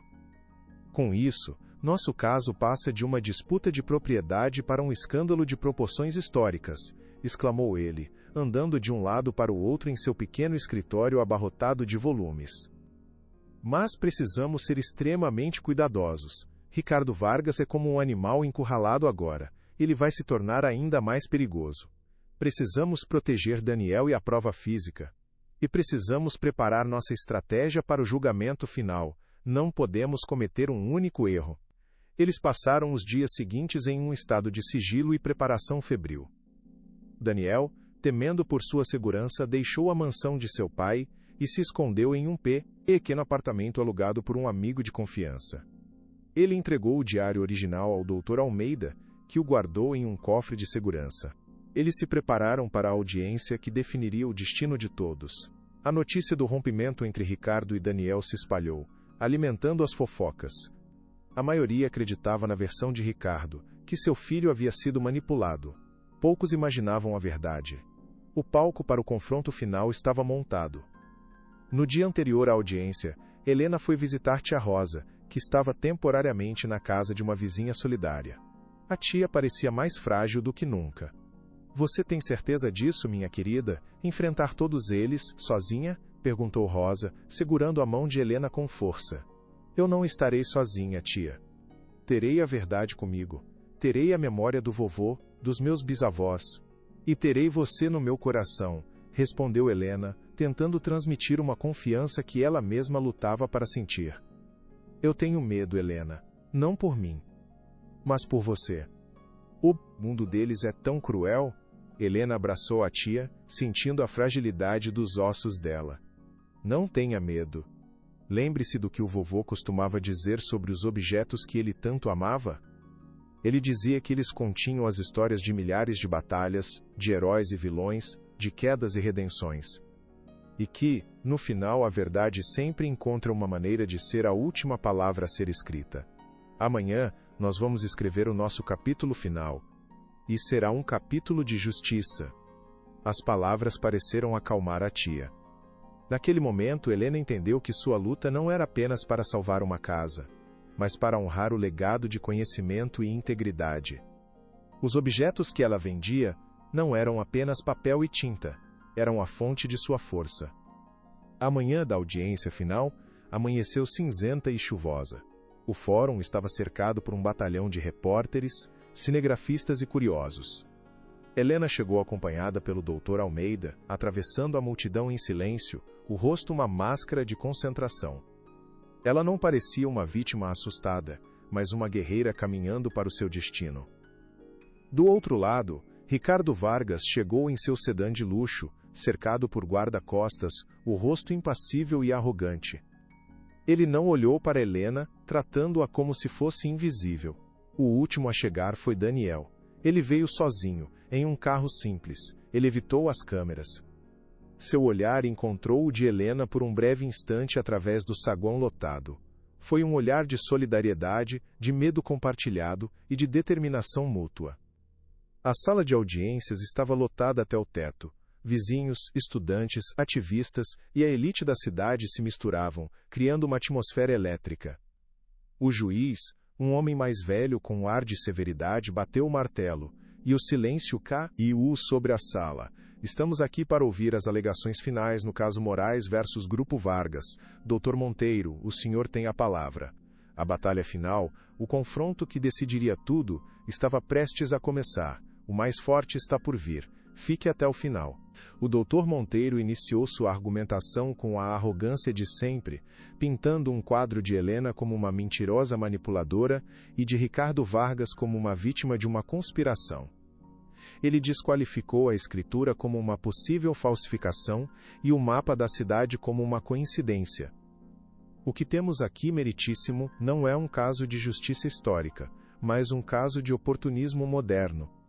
Uma jovem desesperada, usando uma história fantasiosa para tentar se apossar de uma propriedade valiosa e extorquir um dos maiores benfeitores desta cidade, declarou ele, gesticulando dramaticamente.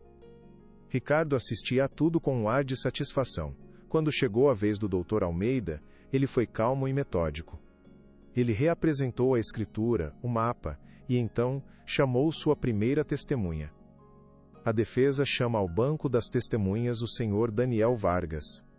Um murmúrio chocado percorreu o tribunal. Ricardo Vargas se inclinou para a frente em sua cadeira, o rosto se contorcendo em uma máscara de fúria. Ele não acreditava que seu próprio filho teria a coragem de traí-lo. Daniel caminhou até o banco das testemunhas, sem olhar para o pai. Sua voz, no início, era um sussurro, mas foi ganhando força. Ele contou tudo, sobre a campanha de difamação, sobre a humilhação no baile e sobre o diário de seu avô. Objeção, meritíssimo, isso é um circo, um filho ressentido tentando destruir o próprio pai com mentiras, gritou o Dr. Monteiro, levantando-se abruptamente. Objeção negada. A testemunha pode continuar, disse o juiz, o interesse estampado em seu rosto. Foi então que o Dr. Almeida apresentou sua peça final. Ele entregou ao juiz o pequeno caderno de capa de couro preta. Meritíssimo, este é o diário pessoal de Francisco Vargas. Gostaríamos de ler um trecho, da página 34, o juiz assentiu. O doutor Almeida limpou a garganta e leu, a voz ressoando pelo tribunal. A família Moraes finalmente cedeu. Ameaças veladas sobre a segurança de seu filho pequeno foram suficientes para convencê-los a aceitar minha oferta irrisória. A ingenuidade dos pobres é o maior ativo dos homens de visão. O terreno está limpo para o progresso. A sala explodiu em um pandemônio de exclamações chocadas. Ricardo Vargas ficou de pé, o rosto vermelho de fúria. Mentira! É tudo uma mentira! Uma falsificação, gritou ele, perdendo a compostura. Mas era tarde demais, a verdade brutal e inegável havia sido revelada. O diário, combinado com o testemunho de Daniel, era irrefutável. O Império Vargas estava desmoronando ao vivo, na frente de toda a cidade. Para corroborar a autenticidade do diário, o Dr. Almeida chamou uma última testemunha surpresa, um senhor de idade, de ombros curvados, chamado Sr. Antunes. Ele se apresentou como um ex-arquiteto do Grupo Vargas, que havia trabalhado para a empresa por mais de 40 anos. Sua voz era baixa, mas cada palavra carregava o peso de décadas de silêncio culpado. Eu fui o arquiteto que assinou os laudos de demolição de dezenas de prédios como o da família Moraes, confessou ele, com a voz embargada. Muitas vezes, os laudos eram falsos. Éramos instruídos por Ricardo, assim como fomos por seu pai, a encontrar ou criar falhas estruturais que justificassem a desapropriação. Era uma prática comum, um segredo sujo da empresa. Eu vivi com essa culpa por toda a minha vida. Quando soube do caso da senhorita Moraes, eu soube que não podia mais ficar calado. O depoimento do Sr. Antunes foi o prego final no caixão do Império Vargas. Não era mais a palavra de Helena contra a de Ricardo. Era um padrão de comportamento criminoso, confirmado por um funcionário de longa data e pelo próprio diário do fundador. As câmeras dos jornalistas piscavam freneticamente, capturando o rosto de Ricardo Vargas, agora pálido e derrotado. Ele se sentou pesadamente, um rei destronado em seu próprio tribunal. A verdade era um grito que ecoava por toda a cidade. Estes asterisco triados para a prei, declarou o Dr. Almeida, com a voz embargada pela emoção, apontando para o tomo e para o diário sobre a mesa do juiz, não contém apenas histórias do passado. Eles contêm a confissão de um crime que ecoou por gerações, um crime que o Sr. Ricardo Vargas tentou perpetuar hoje, contra a neta da vítima original. Eles não são apenas papel e tinta, eles são a voz dos silenciados. Eles são a memória que se recusa a morrer. Eles são a justiça. A sala explodiu em um pandemônio de exclamações chocadas e flashes de câmeras. Ricardo Vargas se levantou, o rosto desfigurado pelo pânico e pela fúria. Falsificação! É tudo uma mentira, uma farsa, gritou ele, a voz rouca de desespero. Mas ninguém mais acreditava nele. Sua máscara havia caído, revelando o monstro por baixo.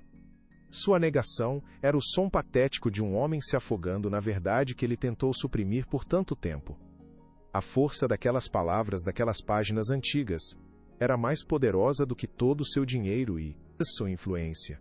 O passado havia voltado para cobrar sua dívida, e a conta era impagável. A justiça finalmente havia encontrado seu caminho. O veredito do juiz foi rápido e decisivo. Ele não apenas anulou a ordem de despejo, mas também declarou a escritura de Helena e Tia Rosa como o único título de propriedade válido, restituindo a elas a posse legal e definitiva do terreno e do prédio.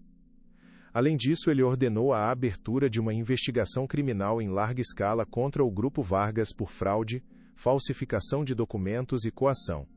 A justiça fora feita, de forma completa e espetacular. Ao sair do tribunal, Helena foi recebida não por uma multidão hostil, mas por uma onda de aplausos e vivas. Vizinhos, estudantes, estranhos, todos a abraçavam, a parabenizavam. Ela se tornara um símbolo de esperança para todos os que já se sentiram impotentes. Ela viu Daniel do outro lado da multidão. Ele a observava com um sorriso triste, mas orgulhoso. Ele havia perdido uma família, uma fortuna. Mas havia ganhado sua integridade. Seus caminhos talvez se separassem ali, mas o laço que os unia jamais seria quebrado. Enquanto caminhava a dar a boa notícia à sua tia, Helena sentiu o peso de um século de injustiça finalmente ser levantado de seus ombros. A chuva havia parado, e um raio de sol rompia as nuvens cinzentas. Era o início de um novo dia. Se esta história tocou seu coração, compartilhe para que chegue a mais pessoas. Nos meses que se seguiram, o império de Ricardo Vargas ruiu como um castelo de cartas. O escândalo levou a dezenas de outras ações judiciais de famílias que haviam sido enganadas. A empresa perdeu contratos, suas ações despencaram e sua reputação foi irreparavelmente destruída. Ricardo, enfrentando múltiplas acusações criminais e a desgraça pública, isolou-se em sua mansão, um homem quebrado e amargurado. Tia Rosa pôde finalmente voltar para casa, para seu apartamento, seu santuário, que agora estava seguro para sempre. Sua saúde, milagrosamente, começou a melhorar com o fim do estresse. Helena, por sua vez, tornou-se uma celebridade local, uma heroína improvável. Ela recebeu ofertas de bolsas de estudo e convites para dar palestras. Mas ela recusou a fama, escolhendo um caminho diferente. Usando parte da indenização que recebeu, ela criou a Fundação Legado, uma organização dedicada a fornecer assistência jurídica a famílias de baixa renda que enfrentam despejos e a preservar o patrimônio histórico. Ela queria garantir que nenhuma outra família tivesse que passar pelo que a sua passou. Ela continuou morando no mesmo apartamento, com sua tia cercada pelos objetos que haviam salvado suas vidas. Daniel Vargas, por outro lado, desapareceu dos holofotes. Ele abriu mão de qualquer parte restante da fortuna da família, mudou de nome e começou uma nova vida, longe da sombra de seu pai e de seu avô. Anos depois, Helena ouviu falar de um projeto inovador de moradias populares e sustentáveis, liderado por um arquiteto discreto e talentoso. Ela soube em seu coração que era ele. Ele estava construindo seu próprio legado, um tijolo de honestidade de cada vez, reparando o mal que sua família havia causado. Eles nunca mais se viram, mas a gratidão e o respeito mútuo permaneceram, uma conexão silenciosa. Eles haviam sido inimigos, aliados, e por um breve momento, a única esperança um do outro. E isso era algo que o tempo não poderia apagar.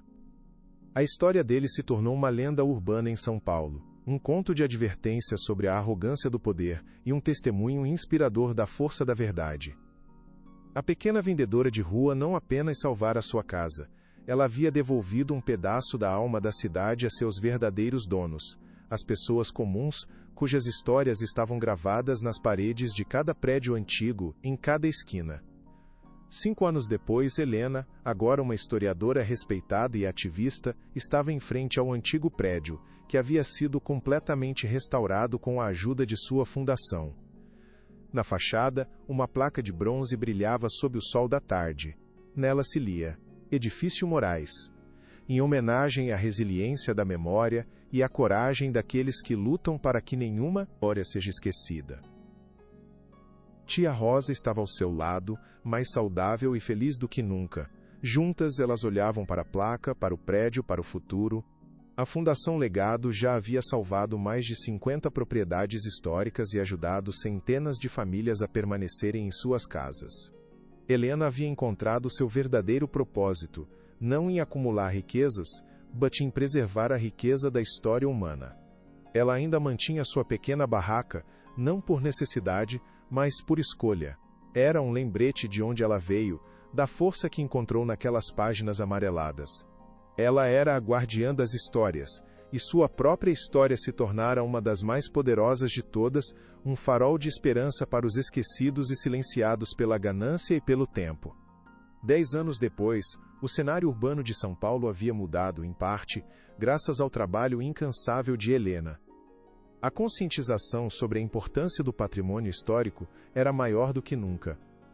A empresa liderada por Daniel, agora conhecida por seu compromisso com a ética, era um modelo de negócios, com um aumento de 200% em projetos comunitários. Helena, por sua vez, havia se tornado uma autora de sucesso. Ela publicou vários trabalhos que resgatavam a memória dos bairros e a dignidade de seus habitantes anônimos. Seus escritos não eram apenas acadêmicos, eram cartas de amor a uma cidade e ao seu povo. A gratidão, como o pedestre anônimo dissera naquele dia fatídico, havia sido o início de muitas coisas, de uma luta, de uma aliança improvável e, finalmente, de um amor profundo pela justiça e pela verdade. A maior riqueza daquela cidade, Helena provou, não estava nos arranha-céus de vidro e aço, mas nas histórias que suas velhas paredes guardavam. E enquanto houvesse a LG, o E acento agudo M, como ela disposto a lutar por essas histórias, elas jamais seriam silenciadas ou esquecidas. A pequena barraca na calçada continuava lá, agora cuidada por um jovem estudante que Helena apadrinhara. Elas se tornaram um ponto de encontro, um pequeno oásis de cultura e memória no coração da metrópole.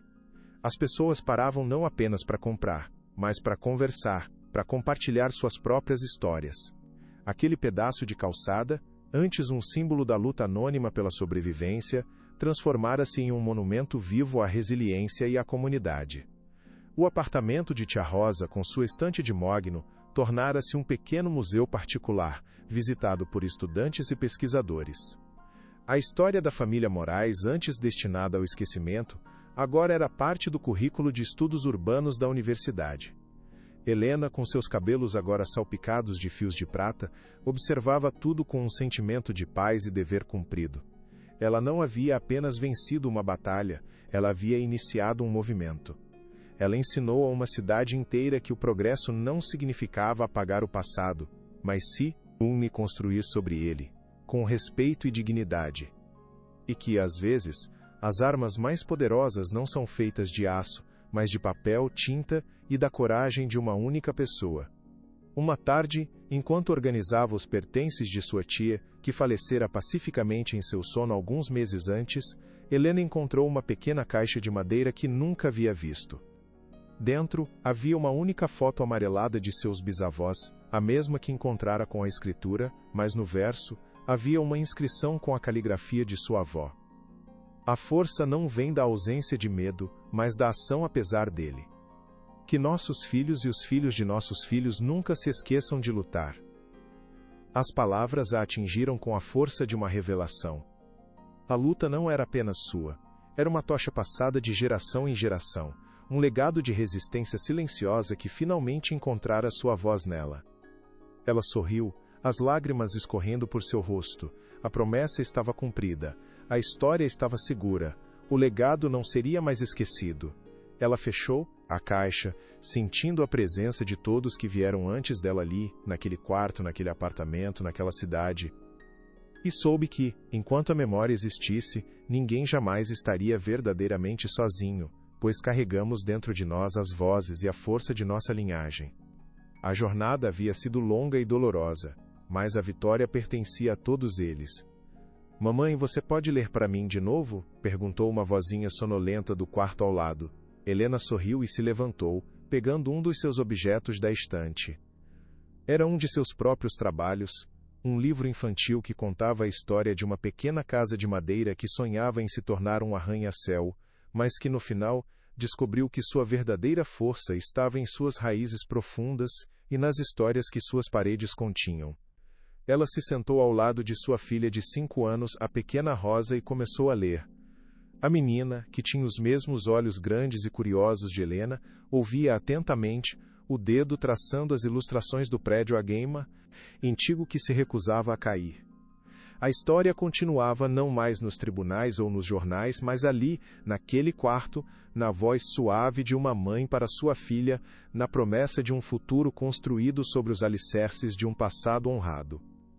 O ciclo de luta e dor havia se transformado em um ciclo de amor e educação, e essa, Helena sabia, era a maior e mais duradoura vitória de todas, o verdadeiro legado que ela deixaria para o mundo. A cidade de São Paulo continuava a crescer e a se transformar, um organismo vivo de concreto e sonhos, mas algo havia mudado em seu coração.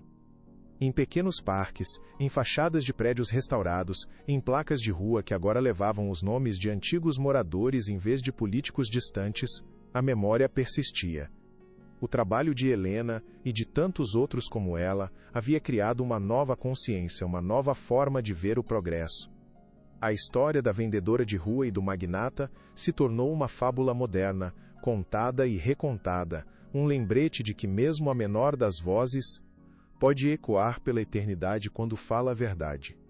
E em uma calçada movimentada e cheia de vida, sob o sol forte, um novo capítulo da história da cidade era escrito a cada dia, não com a tinta da ganância, mas com a da esperança, da dignidade e da inabalável resiliência do espírito humano, provando que a verdadeira força de uma metrópole não está em suas estruturas, mas nas histórias de seu povo, que tecem a trama invisível que a mantém unida. No silêncio de seu apartamento, agora um santuário de paz e memória, Helena muitas vezes se pegava olhando pela janela, observando o fluxo incessante da vida lá embaixo. Ela via jovens estudantes com mochilas cheias de sonhos, trabalhadores correndo para pegar o ônibus, casais de idosos caminhando de mãos dadas. Em cada um deles, ela via uma história, uma memória, um legado em construção. Ela havia lutado por uma casa, mas no processo, ajudar a salvar a alma de uma metrópole inteira.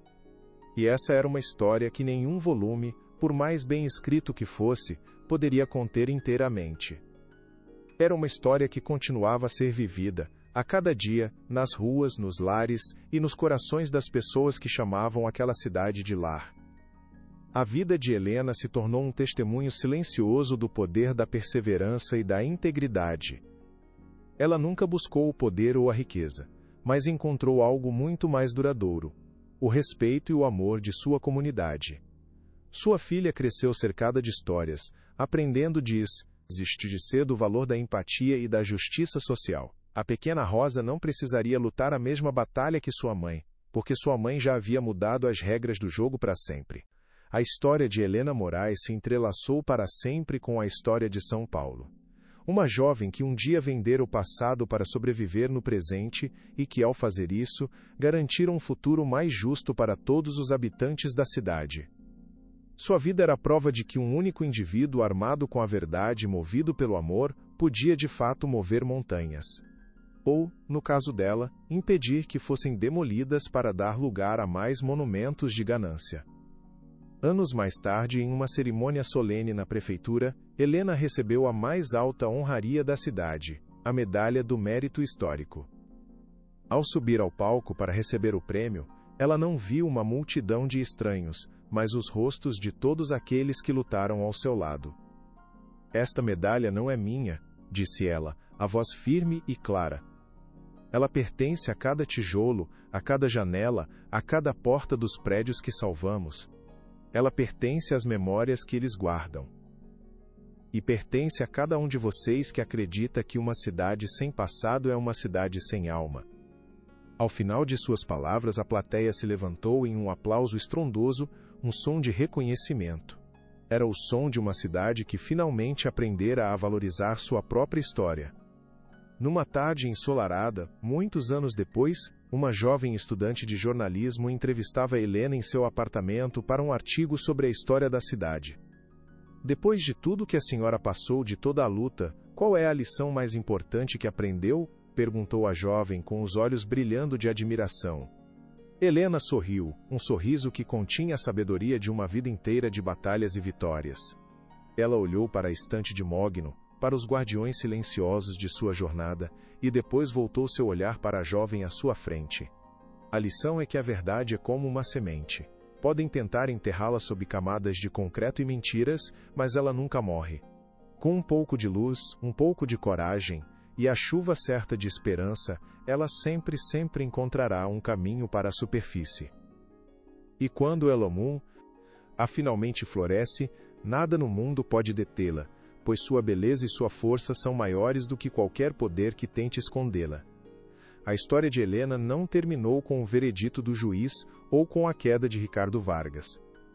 Continuou nos corredores da universidade, onde ela se tornou uma professora amada, inspirando uma nova geração de historiadores e ativistas a olhar para o passado não como algo morto e empoeirado, mas como uma força viva que molda o presente e ilumina o futuro. Continuou nas reuniões comunitárias, onde sua voz calma e firme ainda defendia os direitos dos mais vulneráveis contra a especulação imobiliária. E continuou em sua casa, onde o riso de sua filha era a melodia mais doce, a prova viva de que, depois da mais longa e escura das tempestades, o sol sempre volta a brilhar com mais força. Décadas se passaram, São Paulo era uma cidade transformada, mais consciente de sua história. A Fundação Legado era agora uma instituição nacional. Helena, já uma senhora de cabelo, os brancos, passava seus dias cuidando de seu jardim e de seus netos. Uma noite, seu neto mais velho, um menino curioso chamado Daniel, encontrou a velha caixa de madeira. Vovó, quem são eles? Perguntou ele. Helena pegou a foto. Eles são o começo de tudo, meu querido, disse ela. Somos todos elos de uma longa corrente. E nosso trabalho é garantir que essa corrente nunca se quebre. A manhã da audiência final amanheceu fria e cinzenta, um espelho perfeito do nó de apreensão que se formava no estômago de Helena. O Fórum de São Paulo, um imponente edifício de colunas de mármore e corredores que ecoavam com o peso da lei, estava mais lotado do que nunca. Repórteres se acotovelavam na entrada, suas câmeras parecendo os olhos famintos de predadores, prontos para capturar cada gota de humilhação ou triunfo. Dentro da sala de audiências principal, o ar era denso, quase irrespirável, uma mistura de perfume caro, ansiedade popular e o cheiro de poeira dos vastos arquivos de madeira. Helena sentou-se ao lado do Dr. Almeida, as mãos frias como gelo unidas sobre o colo, o corpo rígido. Ela usava o mesmo vestido azul escuro do baile, agora não mais um símbolo de humilhação, mas uma armadura silenciosa. Ao seu lado, tia Rosa, apesar de sua fragilidade, mantinha uma postura de dignidade inabalável, os olhos fixos no juiz. Do outro lado da sala, Ricardo Vargas parecia um rei em seu trono, cercado por sua caríssima equipe de advogados. Ele lançou um olhar para Helena, um olhar que continha todo o desprezo do mundo. Ela realmente acha que pode vencer? Que tola, pensou ele, com um sorriso quase imperceptível. A batalha que decidiria o destino de gerações estava prestes a começar, e cada segundo de silêncio parecia uma eternidade. Não posso falhar agora. Não depois de tudo, pensou Helena, sentindo o suor frio em suas palmas. Ela buscou o olhar de sua tia e encontrou ali a força de que precisava, um farol de amor em meio à tempestade de medo. O doutor Monteiro, o principal advogado de Ricardo, levantou-se com a confiança de um gladiador que nunca perdeu uma batalha. Ele caminhou lentamente em frente ao juiz, a personificação da arrogância corporativa. Sua voz, quando começou a falar, era suave e polida, mas cada palavra era uma arma afiada, projetada para sangrar a credibilidade de Helena até a morte. Ele começou sua argumentação final pintando um quadro comovente de Ricardo Vargas como um visionário, um benfeitor da cidade, um homem cujo único crime foi querer trazer progresso e modernidade para uma área degradada. Ele descreveu o Grupo Vargas não como uma corporação predatória, mas como uma força para o bem, um motor de empregos e desenvolvimento. Era uma performance magistral de distorção da realidade. O que aqui, meritíssimo, não é uma disputa legítima de propriedade, disse ele, a voz subindo em um tom de falsa indignação. O que temos aqui é um ataque calculado, uma tentativa desesperada e vergonhosa de extorsão, orquestrada por uma jovem ambiciosa que viu uma oportunidade de ouro. O advogado continuou seu ataque implacável, desqualificando cada prova que Helena e o Dr. Almeida haviam apresentado. A escritura antiga? Uma provável falsificação, um documento de autenticidade duvidosa, convenientemente descoberto no momento exato em que a senhorita Moraes precisava de uma história para vender à imprensa, declarou ele com desdém. Um mapa da cidade? Uma mera coincidência, uma interpretação forçada de linhas antigas que nada provam sobre a posse legal. Ele usou o artigo do colunista, a humilhação no baile, tudo para construir uma narrativa de Helena como uma alpinista social sem escrúpulos. Vejam os fatos, meritíssimo. Uma vendedora ambulante com dificuldades financeiras evidentes, de repente se vê no centro de uma disputa multimilionária. Ela alega ter encontrado um tesouro escondido, uma história digna de um romance de ficção. Não é mais plausível, Não é mais lógico concluir que tudo isso não passa de um esquema bem elaborado? Um golpe? A cada palavra, Ellen sentia um pedaço de sua força se esvair. Ele estava torcendo sua vida, sua luta, sua dor e transformando tudo em uma mentira suja. A atmosfera na sala de audiências começou a mudar, e o juiz ouvia com uma expressão impassível, indecifrável. Ela não está lutando por justiça, continuou o Dr. Monteiro, apontando um dedo acusador na direção de Helena, que se encolheu na cadeira. Ela está lutando por um cheque com muitos zeros. Ela não quer preservar a memória de sua família, ela quer garantir um futuro de luxo para si mesma. A gratidão que demonstrou inicialmente ao Sr. Daniel Vargas, um gesto que ele fez por pura bondade, foi apenas o primeiro passo de seu plano. Ela o usou para se aproximar, para criar uma narrativa, para se posicionar como uma vítima. A humilhação era profunda, pública e devastadora. Ser chamada de mentirosa, de golpista, de extorsionária na frente de sua tia, na frente de toda a cidade, era uma dor física, uma faca torcendo em seu peito. Ela se aproveitou a doença de sua própria tia para criar uma história comovente para gerar simpatia. Mas eu lhes pergunto, que tipo de pessoa usa a fragilidade de um ente querido como uma ferramenta para ganho financeiro? A acusação foi tão baixa que um murmúrio de choque percorreu a plateia. Tia Rosa apertou a mão de Helena com força, mas Helena sentia que estava se afogando. As mentiras eram tão grandes, tão bem contadas, que pareciam mais verdadeiras que a própria verdade. O advogado caminhou de volta para sua mesa, o ar de quem havia acabado de dar o cheque-mate.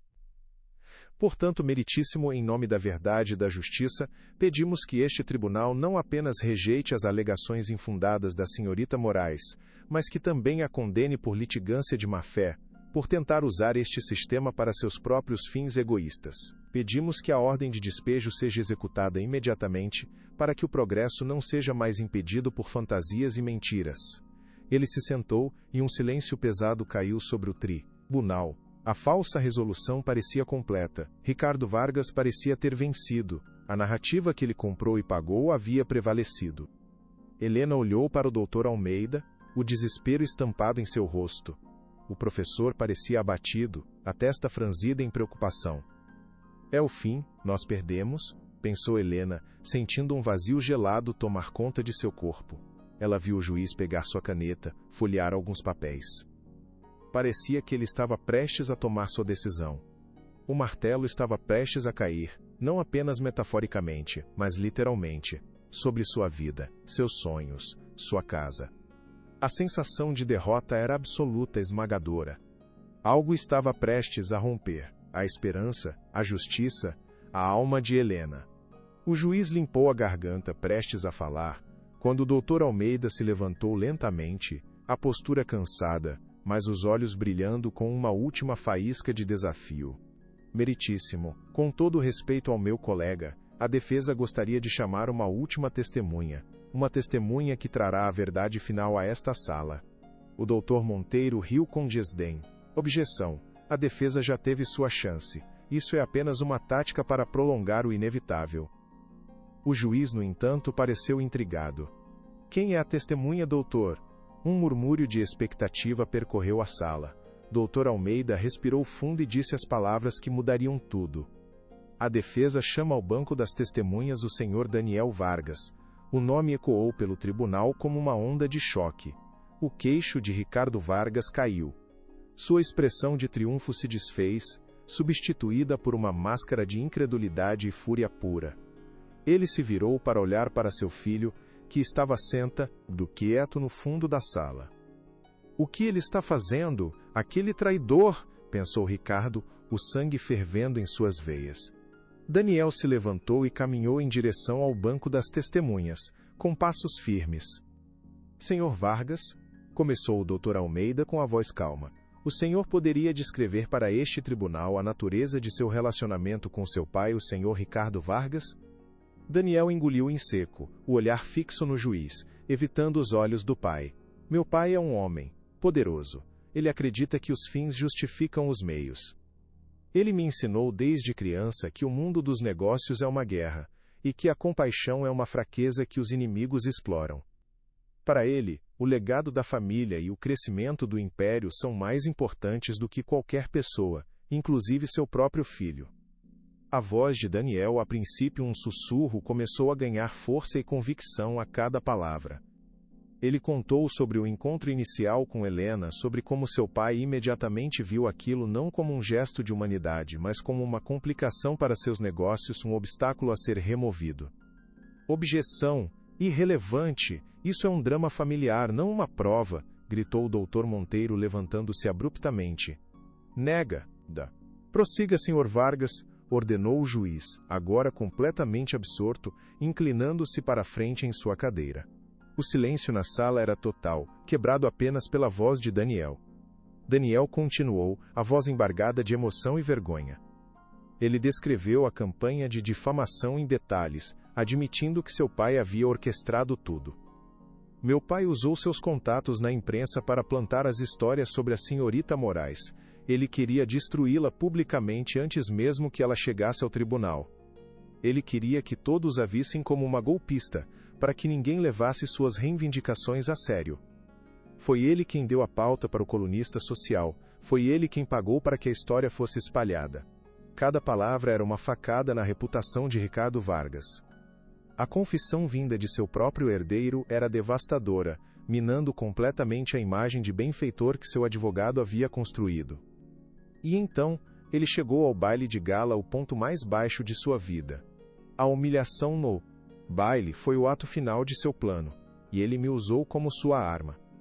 As lágrimas brotaram nos olhos de Daniel, mas ele não parou. Ele precisava contar toda a verdade, não importando o custo pessoal. A liberdade de sua consciência era mais importante do que qualquer herança ou sobrenome. Ele olhou para Helena por um instante, um pedido de perdão silencioso em seu olhar. Meu pai me forçou a humilhar a senhorita Moraes publicamente naquela noite, confessou Daniel, a voz quebrando. Ele me ameaçou. Ele disse que se eu não obedecesse, ele me deserdaria e usaria todo o seu poder para garantir que ela e sua tia acabassem na rua, sem nada, destruídas para sempre. Ele disse que era uma lição que eu precisava aprender sobre lealdade. Eu fui um covarde. E me arrependo disso todos os dias da minha vida. As palavras caíram como uma bomba no tribunal. A confissão pública da manipulação e da crueldade de Ricardo, vinda da boca de seu próprio filho, destruiu a imagem de homem honrado que o Dr. M. Monteiro havia acabado de pintar. A plateia arfou em uníssono. O castelo de cartas de Ricardo estava desmoronando, e era seu próprio filho quem soprava o vento da verdade. A crueldade exposta era tão visceral, tão calculada, que ninguém mais conseguia ver Ricardo como uma vítima. Ele era o predador, exatamente como Helena sempre dissera. A virada no jogo era palpável, uma mudança sísmica na atmosfera da sala de audiências. A verdade, por mais dolorosa que fosse, estava finalmente vindo à luz. Ricardo Vargas estava de pé, o rosto vermelho de raiva, incapaz de se conter. Ele está mentindo! Meu filho está desequilibrado. Foi manipulado por essa golpista, gritou ele, perdendo completamente a compostura e apontando um dedo trêmulo para Helena. O juiz bateu o martelo com uma força impressionante, o som seco ecoando pela sala. Silêncio, Sr. Vargas. Mais uma palavra e eu ordenarei que seja removido da sala.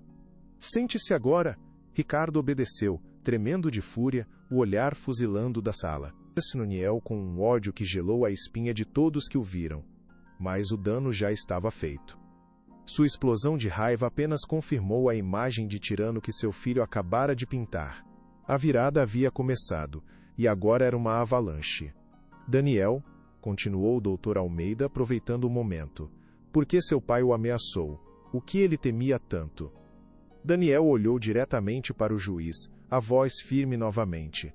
Ele temia a verdade. Uma verdade que ele e seu pai antes dele tentaram enterrar por quase um século. Uma verdade que estava escondida onde ninguém pensaria em procurar. O drama na sala era mais intenso do que qualquer peça de teatro. Foi então que o Dr. Almeida se virou para sua mesa e pegou um objeto pesado e antigo, envolto em um pano de veludo.